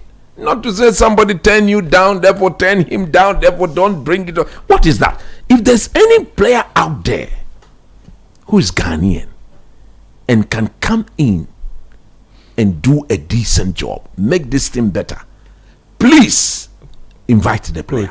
Coach, I just wanted to ask, in your experience as a coach, how often have you brought in a player who was much better than everyone else who was in the squad, and how often do the players who are already in the squad react to when you bring someone who they know is definitely coming to take my position? No player has got a bona fide right in any team. The position is not yours. I, the coach, I decide whether you play or not. And every healthy team should encourage competition. After all, the work that they did, they've been paid for. It's a new page. This has got nothing to do with what you did during the qualifiers. If that was the case, Otuado himself shouldn't have been at the World Cup in 2006. True or false? He played only one qualifier. Only one. A call. That's a really fair point. Only one qualifier, but he went there. I would have taken Laie Kingston. For me, when I look at that team, I felt that he took the position of Laie Kingston. What was Laie Kingston on doing? He got himself recorded whilst playing for Ghana, and he would have missed the first 2 games. How many games did we play in the World Cup? We played 4. Per Laie Kingston commitment to the Black Stars, didn't he deserve to play in the third and the final game we played against Brazil? He should have been there. After all, Otuado said when we took him, he lost his position to Hamini Dramani and Razak Pinpoint and Co. So he only came in I think the game against Czech Republic. Was it Czech Republic? Czech Republic or so. That was the game he came and played. After we were leading by 2 goals. After we were leading by 2 goals. So he did not even impact our team. But because the tournament was to be played in Germany, and he's there, let's take, and then we left Laie Kingston behind. So it's not Laie Kingston didn't get Ronaldo treatment. No, you see, he didn't get Ronaldo treatment. He didn't get that. You understand? We left him behind. This at the time too was one of our best midfielders, somebody who contributed a lot to the Black Stars qualifying. I would have taken him, but if the coaches think he would, so be it. So it's not about what you did during the qualifiers. We are starting a new slate. Yeah, okay. So I'll come back to you, but we need to take some of the comments from our listeners and viewers. They've been sending in WhatsApp comments, so we'll go through them in a bit. So I'll start with, good evening guys, this is Starboy from La Paz. Please tell coach that I just checked our first opponents and we are playing Panama first. England in the second match, and last game Croatia. We'll check on that and bring that to you. And confirm. Yeah, we'll check on that and bring if that we play to Panama first, I think that's great. If you ask me, we can set the tone for ourselves by winning. I think that's not great. I think we should get a game in before we play a game against a team like Canada. Oh no, I mean, but that's, I think the point makes, at least get used to winning. It's not like we start the tournaments and then lose. You don't win your next game, example, and then you're going into your final game now needing to. For example, unless it is a change, because I remember in 2026 we were in the same 2006 we were in Pot 4, and Italy at the time was the #1 ranked team in the world. Yeah. We played them first. Yeah. You understand? Yeah. Even again in the last ended World Cup, who did we play first? I think we played Portugal first. They were the highest ranked team in our group, and we were the least ranked team in the group, and then we played them first. You understand? So maybe, I don't know. I think going to 2010, we're not the lowest ranked team in the group. So we played Milovan Krono. Coach is right actually. Yeah. So according to the one I'm seeing here, it says we are playing England Ghana is on the 17th of June 2026. Yes, that is the game we are playing. When was the second game? That is the game, because normally because everything is done to favor the top ranked team in the group. Because, like we also, from the way the draw has been done, FIFA want all the top ranked team to do what? To progress as far as they can. Without meeting each other. So, mostly, you play the top ranked team first. So, FIFA will prefer they winning and then securing whatever they've planned for the tournament. So the first game in Group L is England-Panama on the 17th of June. Okay. Then England-Panama. That means Panama should be the lowest ranked team in the group. If I'm no, we are not. We are. Panama was in pot 3. Panama was pot 3. Yeah. Yes. Let's check and verify that. Let me get this clear. I think Let's see. I think I return to the issue, but just on Ghana in terms of the group right now, I think that if you look at where some of the other African nations landed, like with Morocco getting in a group with Brazil, as good as England are, they also, just based on certain factors in the way they play, they also give you a chance against them. I don't know how different they would look under Thomas Tuchel, but I don't know how different they would look under Thomas Tuchel. But I would fancy our chances of going up against them and at least being able to give them a game. Just because of the same problem, the problems we're talking about. They also seem to have a little uncertainty. One of my bosses have sent me something all the way from the US. Let me look at it. They also have a bit of uncertainty in terms of the players that they're using. So although Kane and Saka are guaranteed to start, in their midfield is also slightly uncertain. On their left wing, they still have to pick. Certain to start. Declan Rice is. I mean, Rice is certain to start, fair, but I don't know if Anderson has played really well, so he probably starts in that midfield. But beyond him, I don't know who else is a set guarantee. And if you go much further back, it's more uncertain. Like they had Jet Spence come in, they've had Nico O'Reilly try as fullback. They also have minutes inconsistent.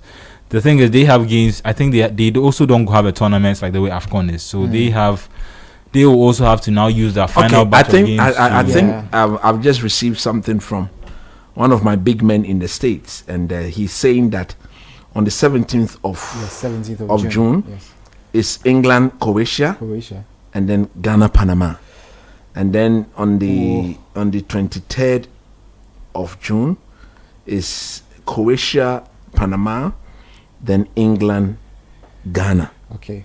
So England will be our second group game. We'll clear that up and then bring our listeners and viewers and then correcting our last game, per what I have been sent here, is Ghana, Croatia. Okay, see, that is why we'll do our own independent checks and then bring it to you. So let's go back to the comments. Seth from Botiano says African qualifiers are tense and difficult. They are more difficult than European qualifiers. The likes of Faroe Islands. So I've received a message from Aminu Shado. Yeah. Aminu Shado to say that June 17. Aminu, thanks. He said England, Croatia, Ghana, Panama. Okay. Then England, Ghana on the 23rd, Panama, Croatia, and then Ghana will be playing Croatia in our last game on the 27th of Panama. June. Okay, so Aminu, thanks, Charlie. I received to have a skeleton of a schedule for the Black Stars. Let's go back to the comments. He says the likes of Faroe Islands, Gibraltar, Andorra concede 13 goals at ease. Teams made up of carpenters and masons can never be compared to Lesotho in Africa. Albania. Add Albania to that list. Albania, San Marino, Liechtenstein, Albania, San Marino, Liechtenstein. Those are about half of Ronaldo's international goals. I don't think we should. I'm not disputing that. I don't have a problem with that. I see what you did there. I don't have a problem with that. He has scored his goals. I don't have a problem with that. My problem is when you strike the average, the level of competition in the African qualifiers is higher than the European qualifiers. Which is, if you take Mali, if you take Mali to Europe, they will be making the playoffs. If you put Mali in this European qualifiers, look at some of the countries that made it to the European qualifiers. This Mali team has been bad over the years. But they are still better than Albania. Albania. You are mentioning teams who could go to Europe and stake a claim. Don't be mentioning teams without pedigree on the continent. Mali has got no pedigree on the Africa. They've not even played second in of the Africa competition. But at least they finished third in some previous AFCON bronze. But they are better than Montenegro, which is a solid team in Europe. You're only kept mentioning Montenegro. I can Niger ni friends a Chad I don't know. Europe no more completely. Niger goes to Europe and beats Albania. It's not true. Niger goes to Europe and beats because Niger goes to Europe and beats Faroe Islands. Until Niger defeated the Black Stars, would you have said this? No, I wouldn't have said this. The African qualifiers, it really buttresses my point that the African qualifiers are way more competitive than the European qualifiers. Admittedly so. Let's admit that. But don't use that to judge this Croatian team. Okay. They are a better team than our team. On their day, they are more dangerous. I think we've had our say on this. When the Black Stars is up to what we expect of them, we can take them on. But until that, it will be difficult to say we are going to beat them with ease. It will be very difficult.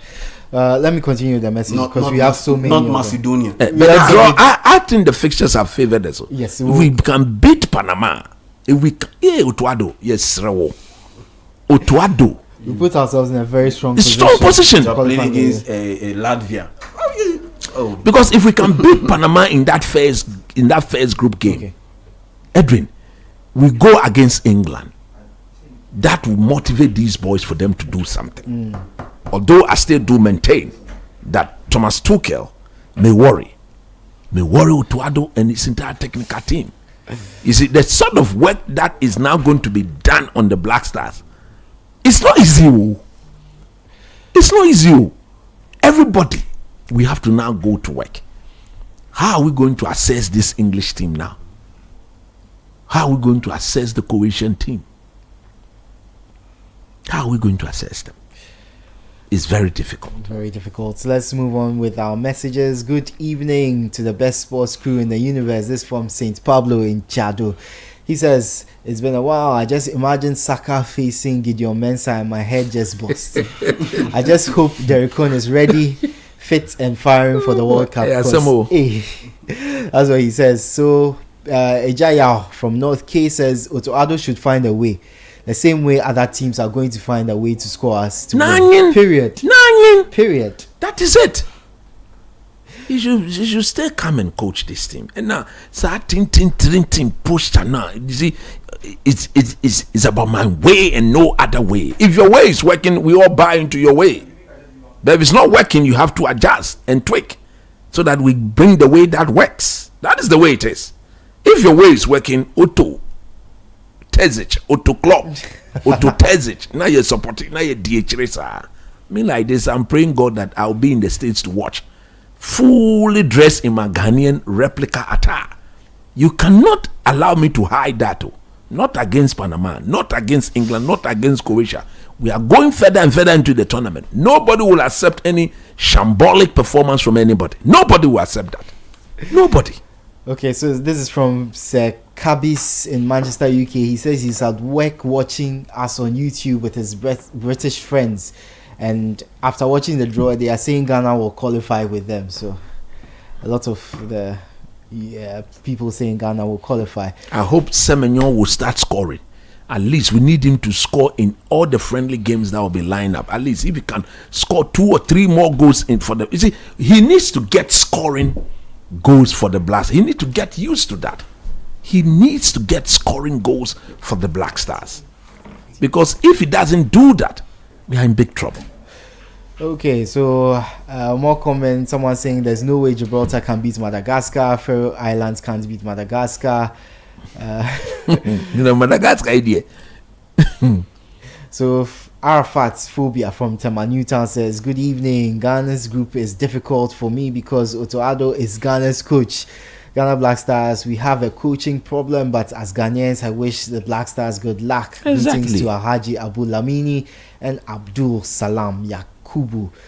So we will play Panama first, England, and then Croatia in our last match. Yeah. 2 ball from Cole Palmer, then Hurricane. Hey, Yehoah. Obake. Welcome home. Asemabo. Okay, so Lambert from Dodoa. Good evening, team. It's a very difficult group. There won't be anything like magic in this group.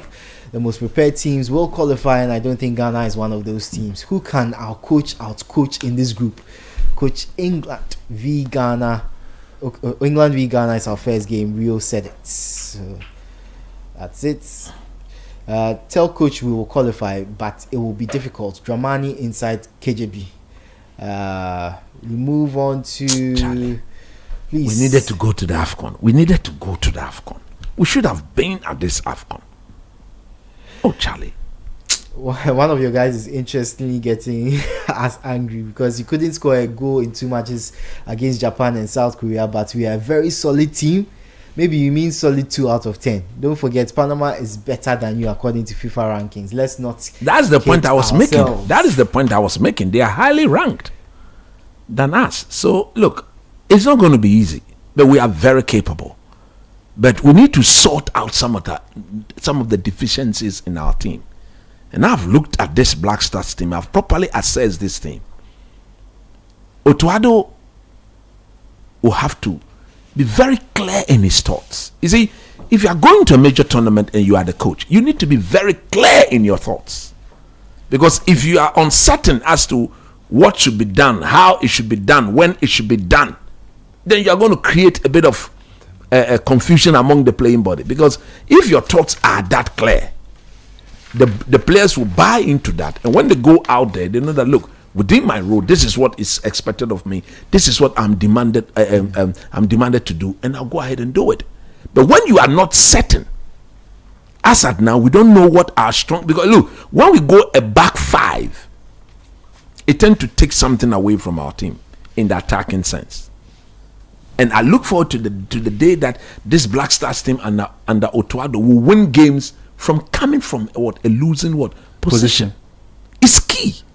We've never experienced that before. Maybe once against Mali in Mali. Agreed?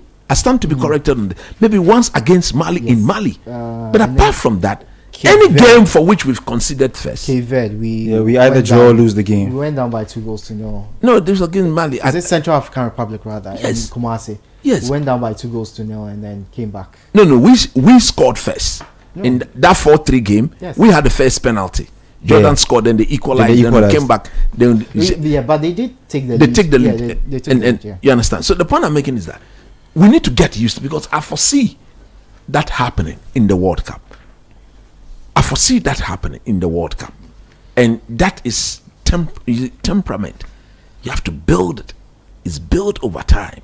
Again, why the AFCON would have been important.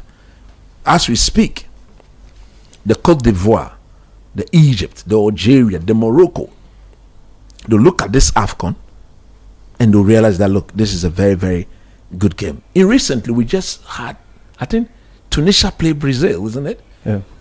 Brazil, as if they knew.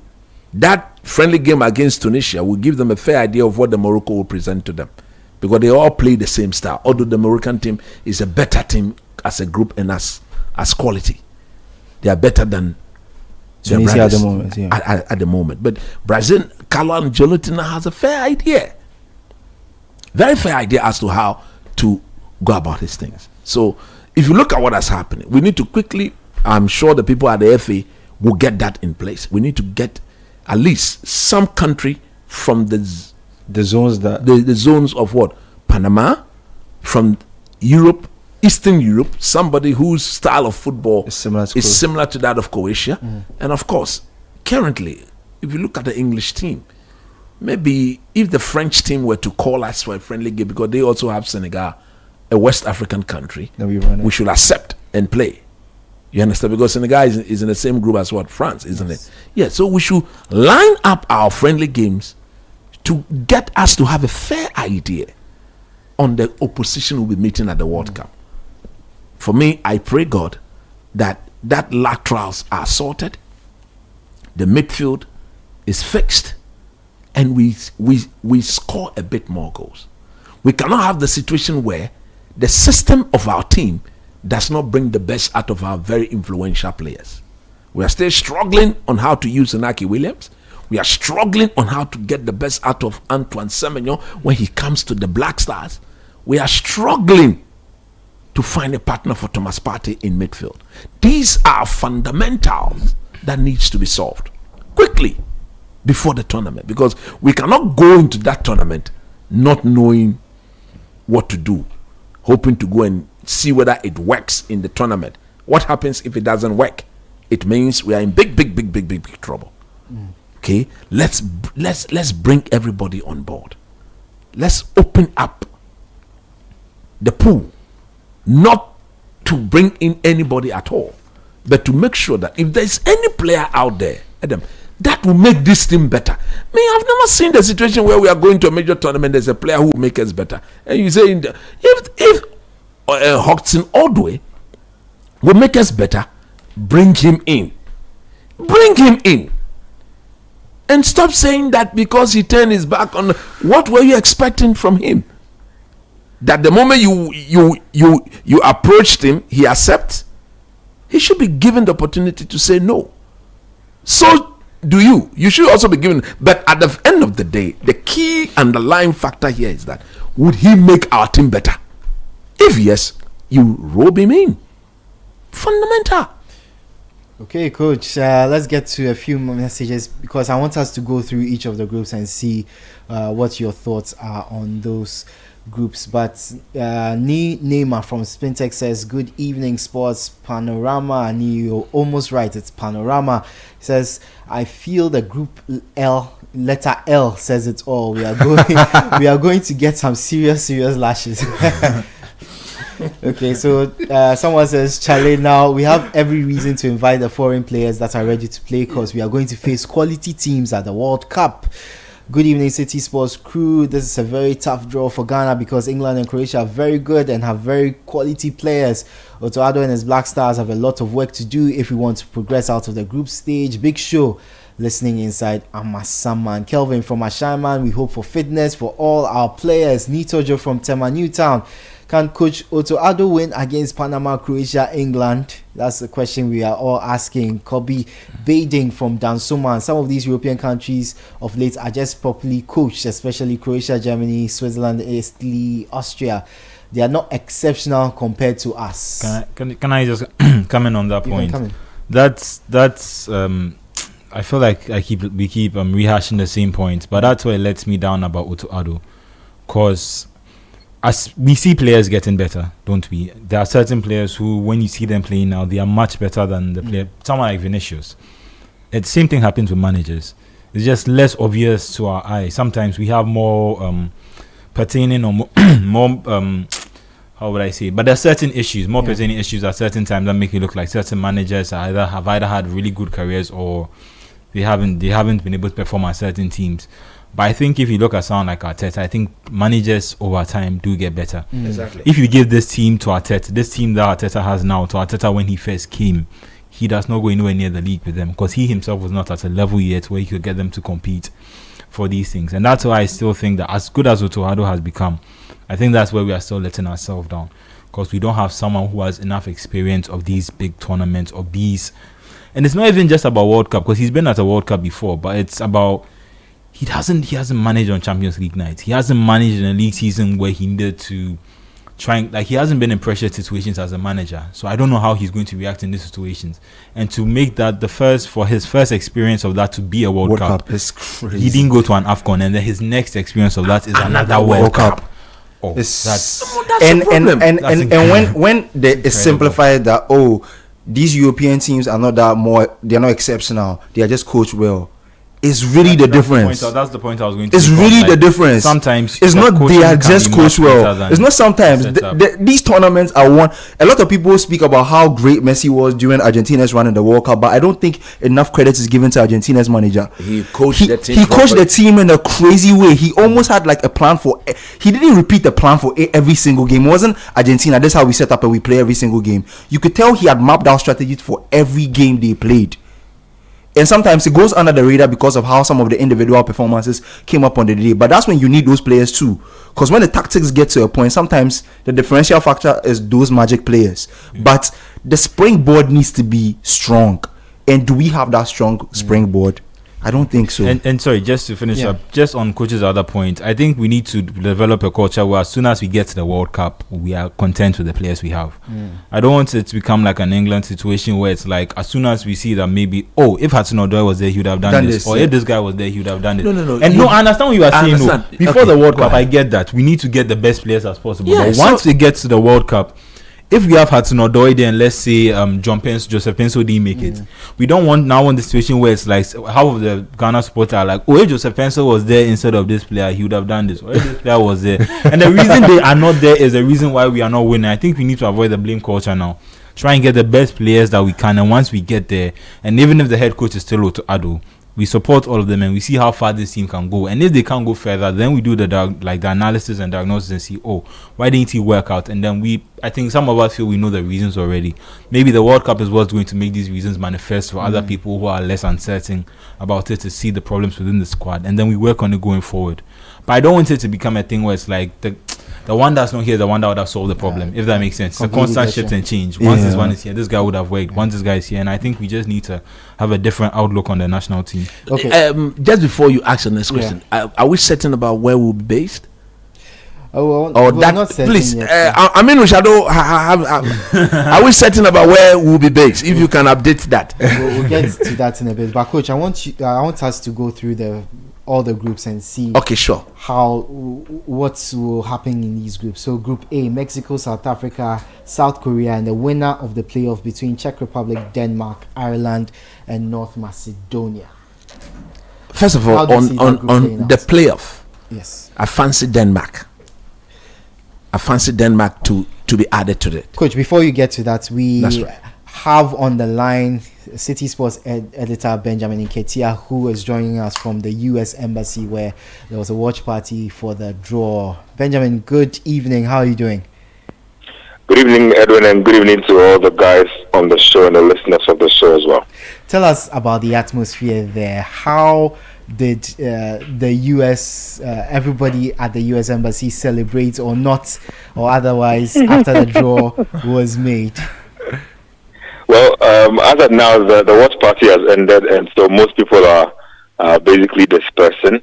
But I can tell you for a fact that throughout the duration of the draw, Ghanaians were on tenterhooks for most parts. And I mean, for everybody who watched, you realize that we were one of the last teams to be drawn. And right up until the ball that contained Ghana was picked out, lots of the people in the room kept oohing and eyeing about whether we're going to join which particular group or not. And then we were eventually placed in the dreaded Group L. And I could tell you could feel there was a lot of oohs and ahs, like not the positive one, but in the negative sense. Like you could tell that a lot of people were dreading it and were not too happy with the draw. But then I feel like that immediately changed into some cautious optimism, if I can say that. A lot of people immediately felt that we have a few shortcomings in the team, and that if we get our act together, if we get the right quality coaching to match the ability or production levels of the players we have, I mean, who says that we can't dream? I mean, nobody's talking about dominating the group or blowing anybody away, but there's a feeling that we can sneak out of this group if we do our things right. Well, have you got any thoughts from the people at the embassy on the United States, Canada, and Mexico hosting the World Cup? How do they feel about this big tournament coming to them, especially when the US isn't known as a huge football-loving country? What was the feeling about the World Cup being hosted in the US? It's really general excitement, to be honest, and for the majority of the US nationals I spoke to, they seem really happy about the fact that the tournament is coming to their country, and they don't even look at it as a purely football thing. They are looking at it as some kind of launch onto the sports world. You know, they've hosted it before in '94, but now like their football culture has come a little more full circle. They have like bigger players playing in their league now, i.e. Lionel Messi. So a lot of them feel like this is sort of a crowning moment for what has been happening in the MLS or the US in recent times. And also they view this as an opportunity to share their country, really. I spoke to a few of the Canadian nationals as well. They also kind of think that a lot of people don't know too much about their country, and most people's knowledge about their country is limited to a few popular cities. And so they look at this as an opportunity to open up culturally to the rest of the world, to be able to share what their countries have to offer in terms of not just football, but in terms of tourism, in terms of marketing. Like, there's a lot at stake here in terms of everything that you can gain from the World Cup. But the US especially, a lot of them are excited about being in the World Cup with Ghana again. And some people wanted us to be in the same group with Ghana, but now that we missed out on being in the same group with them, they still say that, we should get our act together so we can meet them down the line, because we have unfinished business. Remember, we have some history in the World Cup 2010 and I believe 2014. And so there's a lot between the two countries as far as the World Cup is concerned. Generally, I get the feeling that most people who came would have preferred, how do you call it, a more straightforward group, if I could put it like that. But you never know. I had a word with Tony Bafo and he said something interesting. I asked him about Ghana being put in a complicated group and whether he would have loved a more favorable group. And he literally asked me, what is a more favorable group? Because it's a World Cup and almost every team that have qualified to be there believe that they have earned the right to be there. And so you might write off a certain team as a minnow. You might write off a certain team because they don't have a lot of global football pedigree. But what Saudi Arabia showed us in the last World Cup is that anything can happen. As Coach Nimli likes to say, football telling its own story. So if you probably don't want to be on the wrong side of football telling its own story, then you probably just need to dot your I's and cross your T's properly, because this is going to be Ghana's 5th World Cup. I mean, we are not novices at the World Cup anymore. We are not the kind of country that should be showing up just to participate. We should be showing up to be counted. So I think a lot of people are in between, in the middle of the pile, not swinging too far down the we should have gotten an easy group, not swinging too far. This group is too hard. Most people think that this is a manageable group. Okay, so Ben, final question from me. One of the major talking points from tonight before the draw was US President Donald Trump being awarded the Peace Prize of the Peace Prize for his work in ensuring peace across the world. What was the general reaction from the people at the embassy to that award, if you saw anything? I don't think I caught much to that particular one. I wouldn't lie to you. I didn't catch much with regards to that, but just a few people dropping comments here and there. They just find it curious that the award would come at this particular time, but it would be hard for me to put like a finger on like general sentiment around it. But I just thought a few people found it very curious, especially since it's a pretty new creation and all of that. Yeah. Thank you very much, Benjamin Nketiah. Thank you for joining us. He was stationed at the US Embassy where there was a watch party for the FIFA World Cup Draw. Of course, the US, one of the 3 hosts of the 2026 FIFA World Cup. Coach, coming back to you on your thoughts on Group A, where we see host Mexico and a few strong teams in there. What do you think is going to go on in that group? To be honest, if you look at the permutations in that group, I think Mexico will qualify, because I think if you look at them, these guys, when they play at home, they are a completely different animal. I mean, we've watched them over the years, and I think they are a very, very good team on their home turf.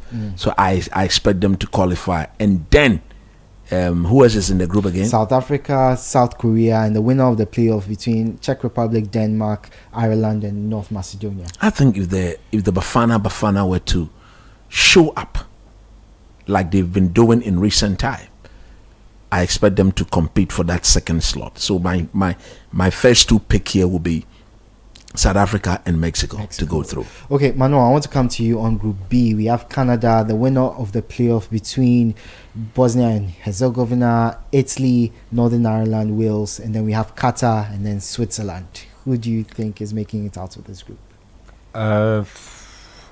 it's a tough group. I think in all things, I think Canada and Switzerland are probably looking at this slightly more excited because I think Switzerland, they haven't been able to translate. I mean, they show up at tournaments, but then I think they haven't been able to go beyond that and impress at tournaments itself. I don't know if Canada would have made it to the World Cup if they were not qualified as a host, but they're all, just by nature of the fact that they're hosting it just for this tournament at least. They're not there solely based on sporting merit. So just looking at the group, I probably think Switzerland should probably win this.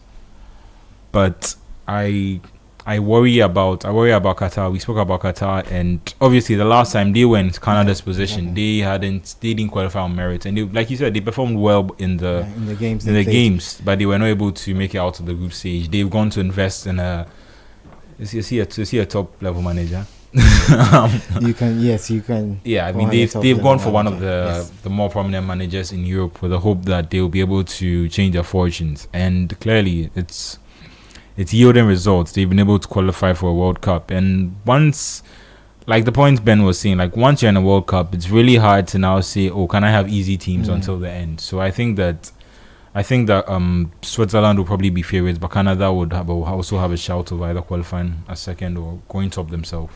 Adam, I want to come to you on Group C: Brazil, Morocco, Haiti, Scotland. Brazil. Brazil don't convince me of late, so I don't know. Like, I feel like that group is really, really open, because I think Scotland puts in a great shift to eventually make it to the tournament. I mean, on paper, obviously, I think the favorites are Brazil and Morocco, per the pedigree they've both displayed in the last few years from tournament to tournament. But I just feel like Scotland has something for me in there. I don't know. I feel like Scotland just can. Scotland are the people who can probably shake it up in the group and make it a bit more competitive. So let's see how that goes. But on the merit of the track record of the teams in the group across the last few international tournaments, I think Brazil and Morocco should be clear favorites. But let's see if Maxos and these guys have something for us. Just to revert on that, all that's slightly dependent on if Italy makes it through. I think if Italy are able to come through from Porto, that changes the narrative entirely. But if not, then I still stand by Switzerland and. Okay, so because of that reason, I'm going to skip Group D, which has USA, Paraguay, Australia, and one of the qualifiers from the Europe region, and head to Group E. Coach, Germany, Curacao, Cote d'Ivoire, Ecuador. Are we seeing the African champions qualify from this group? They have to. I think if they don't qualify, it will be a massive disappointment. Because if you look at the group against the Germans themselves still have issues. They are still in a rebuilding phase. They are still in a rebuilding. And this Ivorian team, having won the AFCON, if they can stick to that form, I think they should be a worry. Just point out, this is a German team that, if I'm right, they haven't made it from the last two group stages. Exactly, in the previous World Cup tournament. And I think Cote d'Ivoire against Ecuador, I think it will be a very, very equal game, because the Ivorians will match them for physicality. You know, those Ecuadors and those, they are very, very physical in their approach. So the Ivorians, I believe, will match their physicality, and then it will come down to technical ability. So I expect Cote d'Ivoire to sail through, and then Germany and Ecuador to battle for the other slot in the group. Okay, so we'll move on to Group F: Netherlands, Japan, Tunisia, and the winner of the playoff between Albania, Poland, Sweden, and Ukraine. But I tip Netherlands and Japan. Netherlands and Japan. Yeah, I think that too. It looks Netherlands, Japan. Okay, Manu, I want to come to you. Group G: Belgium, Egypt, Iran, New Zealand. I mean, I think Belgium end up as favorites for this. Okay. They are also in the same problem that I had with the other team, that they have also passed Croatia, that they are slightly past the golden generation. They are at the wrong end of it, because they had Hazard and De Bruyne, and they weren't. They were able to get a World Cup quarterfinal against Brazil, semi-final against Brazil. Yeah, they finished third. They lost. They beat Brazil and then got to the semi-final and then lost to France. France. Yeah, they lost to France in the semi-final. Yeah, so I think Belgium should, at least in terms of the group, I think they should see themselves as favorites. Egypt, Egypt should probably also. Iran, coach was saying that Iran are performing well, but I think if Egypt are serious, they have a lot of quality players, Marmoush and others, who clearly can make a difference. So I think that Egypt should finish second. Mohamed Salah. I think that's the name he doesn't want to mention. Mohamed Salah. They don't want to seem biased, but yeah, they have one of the best players in the world who can clearly make an impact. So that's funny. That helps. Okay, so Group H has Spain, Cape Verde, Saudi Arabia, and Uruguay. A very tough group. No, I think that should go. I think Spain and Uruguay should dominate that group. Spain tops that, and then Uruguay to qualify. Unless maybe Cape Verde decide as hopefully, maybe Cape Verde can get qualified as the third place team if they're able to beat Saudi Arabia. You know, don't look down on them. I wanted to avoid the groups with still undetermined teams, but this is too juicy to avoid. France, Senegal, Norway, and the winners of the playoff between Bolivia, Iraq, and Suriname. I would like to see Suriname get in there. I'll even lie. Really? I would like to see Suriname get in there. Yeah, for like. Look, I'm going to be a bit. I think I'll tip France to top that group, and then Norway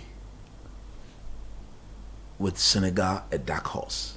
Yeah, I think this is one of those teams where I can say for certain that I think the third best placed team in this will qualify. At least if you are able to avoid defeat against the other two, at least.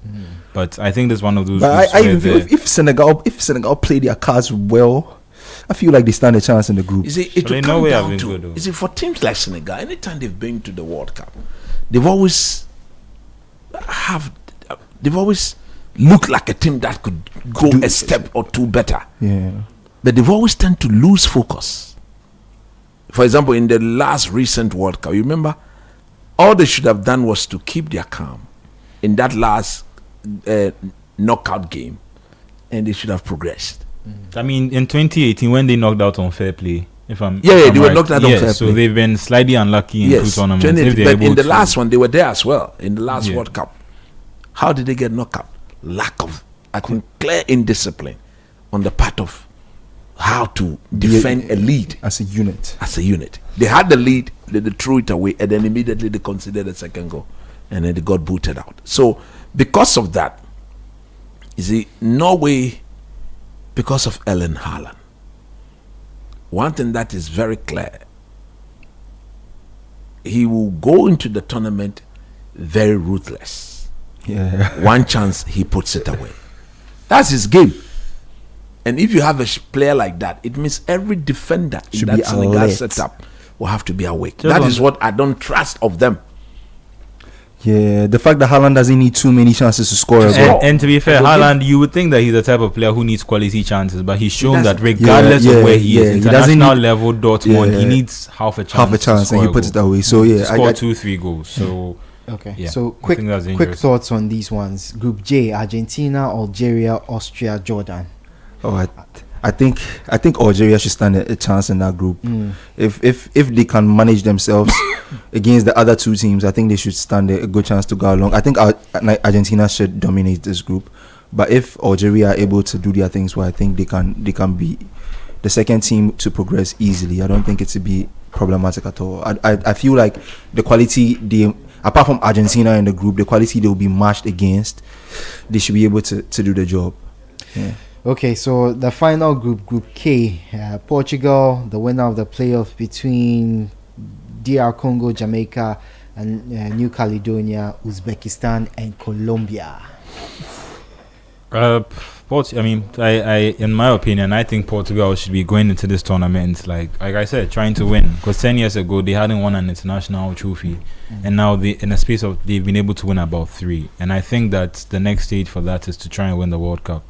It would be interesting if we can get a new winner this time. Colombia to have been, they did really well in 2014, I think, when James was on his floor. But I think 2018 they got knocked out by England, and they haven't been able to compete necessarily with other teams from other how do you call it? Because in CONMEBOL there are only 10 teams in qualification, and the top, now that it's expanded, the top 6 teams qualify. You have to get an opportunity. The 7 gets an opportunity. I just want to say something. Bolivia on that. So you have to be really bad to not qualify. That's I just want to say something on the Argentina group. I think Argentina and Austria will qualify. Okay. I don't know, but I have that strong conviction in whatever Ralph Rangnick is doing with the Austrian team. I watched them in the last Euros. They were very difficult not to crack. And I think they are all attacking or defending game will pose a lot of problem for the teams. Algeria, the dark horse, if they can put their act together. Teams like Algeria, because of the way they play, they tend to present themselves to the Europeans to be beaten. So I think Austria and then Argentina will qualify. And in that Portugal group, without a doubt, Portugal will have to qualify. They've got too much talent for them not to step out of the group. So I expect them. And then, is it Colombia? Yes. And then who? Colombia, Uzbekistan, Portugal, and the winner of the playoff between DR Congo, Jamaica, and New Caledonia. I'll go Portugal and then Colombia to qualify. Okay. So we've gone through the groups. We move away from World Cup qualifying for just a little bit because... But we've not done the Black Stars group. Oh. Okay, fine. We should do it. Okay. So Group L, England, Croatia, Ghana, Panama. Who qualifies? Clearly, Ghana to win the group and England to scrape second. I think England to top the group, and then that second spot will be battle between the Black Stars and Croatia. And I think if we can defend better and score a bit more goals, we could edge it. We play England in our second group game, man. Yeah. Yes. I feel playing Panama can, if we play our cards right, can inure to our benefits. Because if we pick up a win, it's a game we shouldn't draw. It's a game we shouldn't lose. It's a game we shouldn't draw or lose. If we can pick up a win in that game, now we look at the England game like, let's try and get something out of it. If we can possibly get a draw, you see, I feel like that just makes our dynamics a bit better. If we need to secure our qualification, we get a win, and then we play the final game. The deepest of blocks ever, and prevents them from going to scrape a point, get to the knockout, and then we. So I just feel the ball is in our court now because of how the games are arranged. Pick up a very, very strong win in the first game, then let's see what the tournament brings after that. Our good friend Ohene Safo, okay, who is in Canada now. He's texting me. You know, I asked where will the draw be where are the teams going to be based, and he said that he's watching live in Canada, not this program but on the Canadian TV, and they are saying some of the Group L games will be played in Canada. Not necessarily the team being based in Canada. That's fine. But one of the some of the Group L games will be played in Canada. So it's likely that the Black Stars could play one of their games in Canada. Okay, so he also says that I should let everyone know that 3 teams can qualify from the group. So we just need to beat Panama and beat them well. That is the issue. Or if we score by goal difference, if we can win by, I think England scored them by 7-1 in 2018. I think if we can manage, so we can score more goals and defend well. You see, if you score, you don't get it cancelled out. Yeah, that is where it counts. Okay, score more goals, defend well.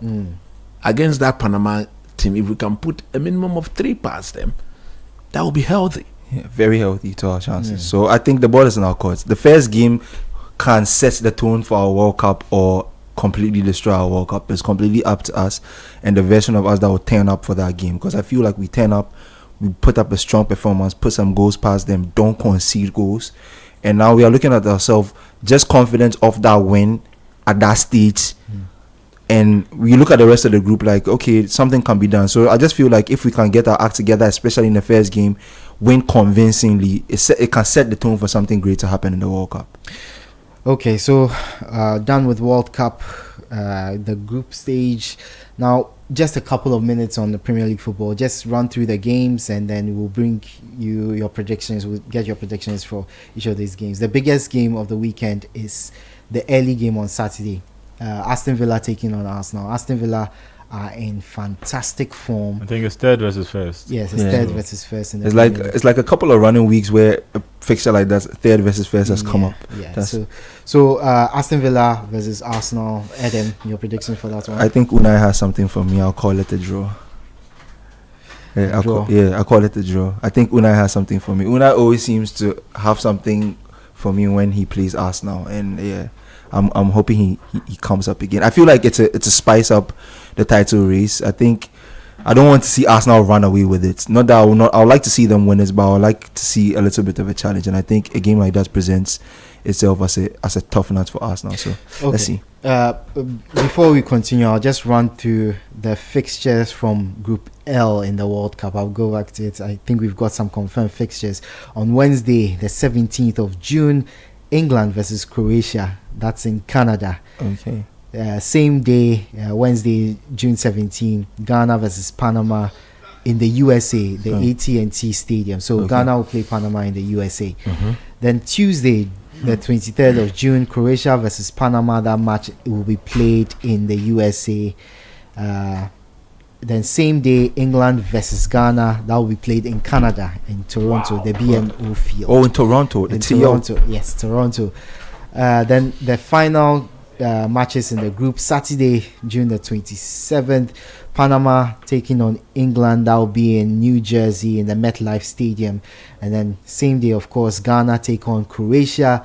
That will be the Lincoln Financial Field in Philadelphia. Ooh, Philadelphia. Where coach at? Yeah, so the Black Stars will play 2 matches in the USA, 1 in Canada. So the Black Stars will play England in Canada on the 23rd of June, and they'll play Croatia in the USA in Philadelphia. In Philadelphia. When I told people in Philadelphia, Mexico, in Philadelphia, where coach you see, we've been praying for these things. So no Mexico. There is either America or Canada. No Mexico.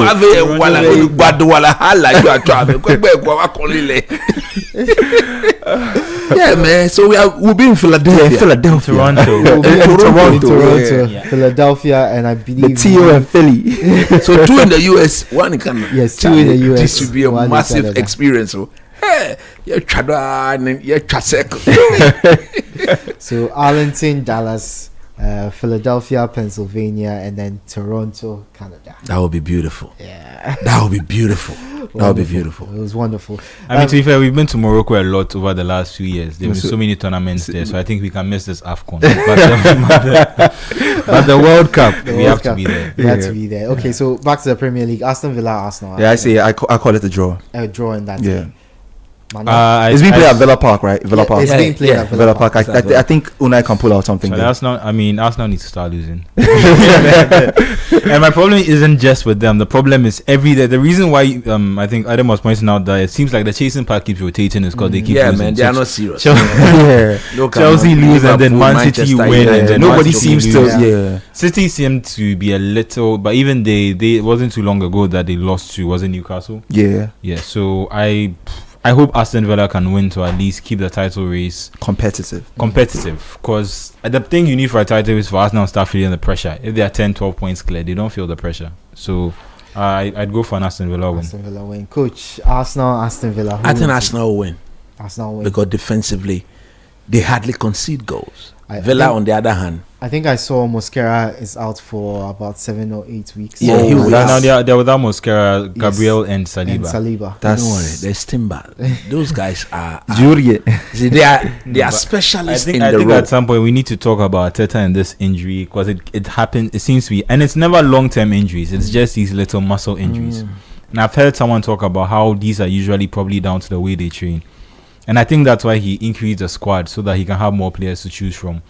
But it seems like some way, somehow, he's never able to have all his players fit at the same time. Yeah. And it hasn't been like that since the start of the season.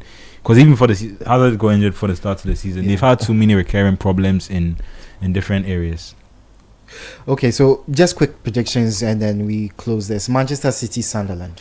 Where's that being played at? Etihad.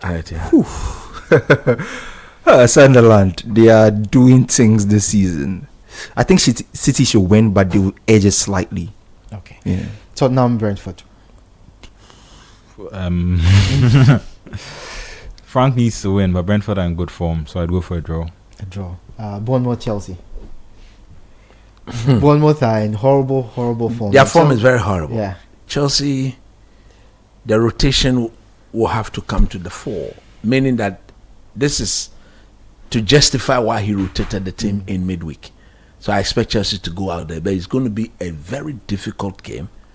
If you want to beat Bournemouth, you need to match their intensity, you need to match their runs, you need to match everything. You need to run. And Chelsea have a Champions League match to be played, I think, on Tuesday.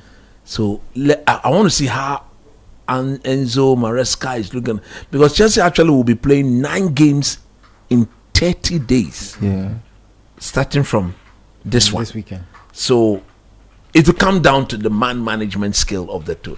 It is good to rotate, but the rotation should be done in a smart way.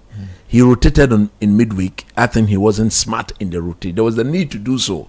But in doing so, you don't put Tosin Aderebio and Balder. I think he himself has confessed that his mistake was that he should have started Joshua Champong. Yes, a Champong. And then that is what I'm saying, that there wasn't any smartness to that. Shout out to a Champong. Hopefully he would have learned from that. Open. And then do the if he does the right thing, and then like Delap. I don't know what is wrong with that player. Apparently, Delap is not a deadly finisher. No, he cannot be a deadly finisher. We know him. He's English. He's overly obsessed. He's overly obsessed with the physicality of the game, not with the playing football. But I expect Chelsea to get a result. I cannot see them losing back-to-back games. Okay, of course, we'll bring you updates on the Republic of Football this weekend from 2 to 5 p.m. on Saturday and on Sunday. Any last words, any shout-outs for everybody before we go? Shout out to Joseph Champo. Joseph Champo for you. Charlie Black Stars, go all the way in 2026 World Cup. We can do it. We can do it. Coach, do you have anything? I think finally the die is cast. We know where we'll be, or we know where we'll be playing our games. 1 game in Canada, 2 in the States. Those people who have been put in charge to make sure that our visa are properly processed. We don't want any kumsi kumsa. We don't want any luguzan. Make sure that the visa is smoothly given. U.S. Embassy. There's a reason why we are playing 2 games in America. But we need more visas from the embassy. God bless us all. Amen. Well, it's a wrap. Thank you for joining us for the 2026 FIFA World Cup Draw. And now we know it's England, Croatia, Ghana, and Panama. You can visit City Sports Online for the full draw. Check out our social media platforms for more information. Thank you for joining us. Thank you to Coach Christopher Nimley, Yahweh J. Minta, Manuel Kwache, and Kelvin Edem Kai. Join us for the Republic of Football tomorrow. We kick things off from 2 p.m. Have a good night.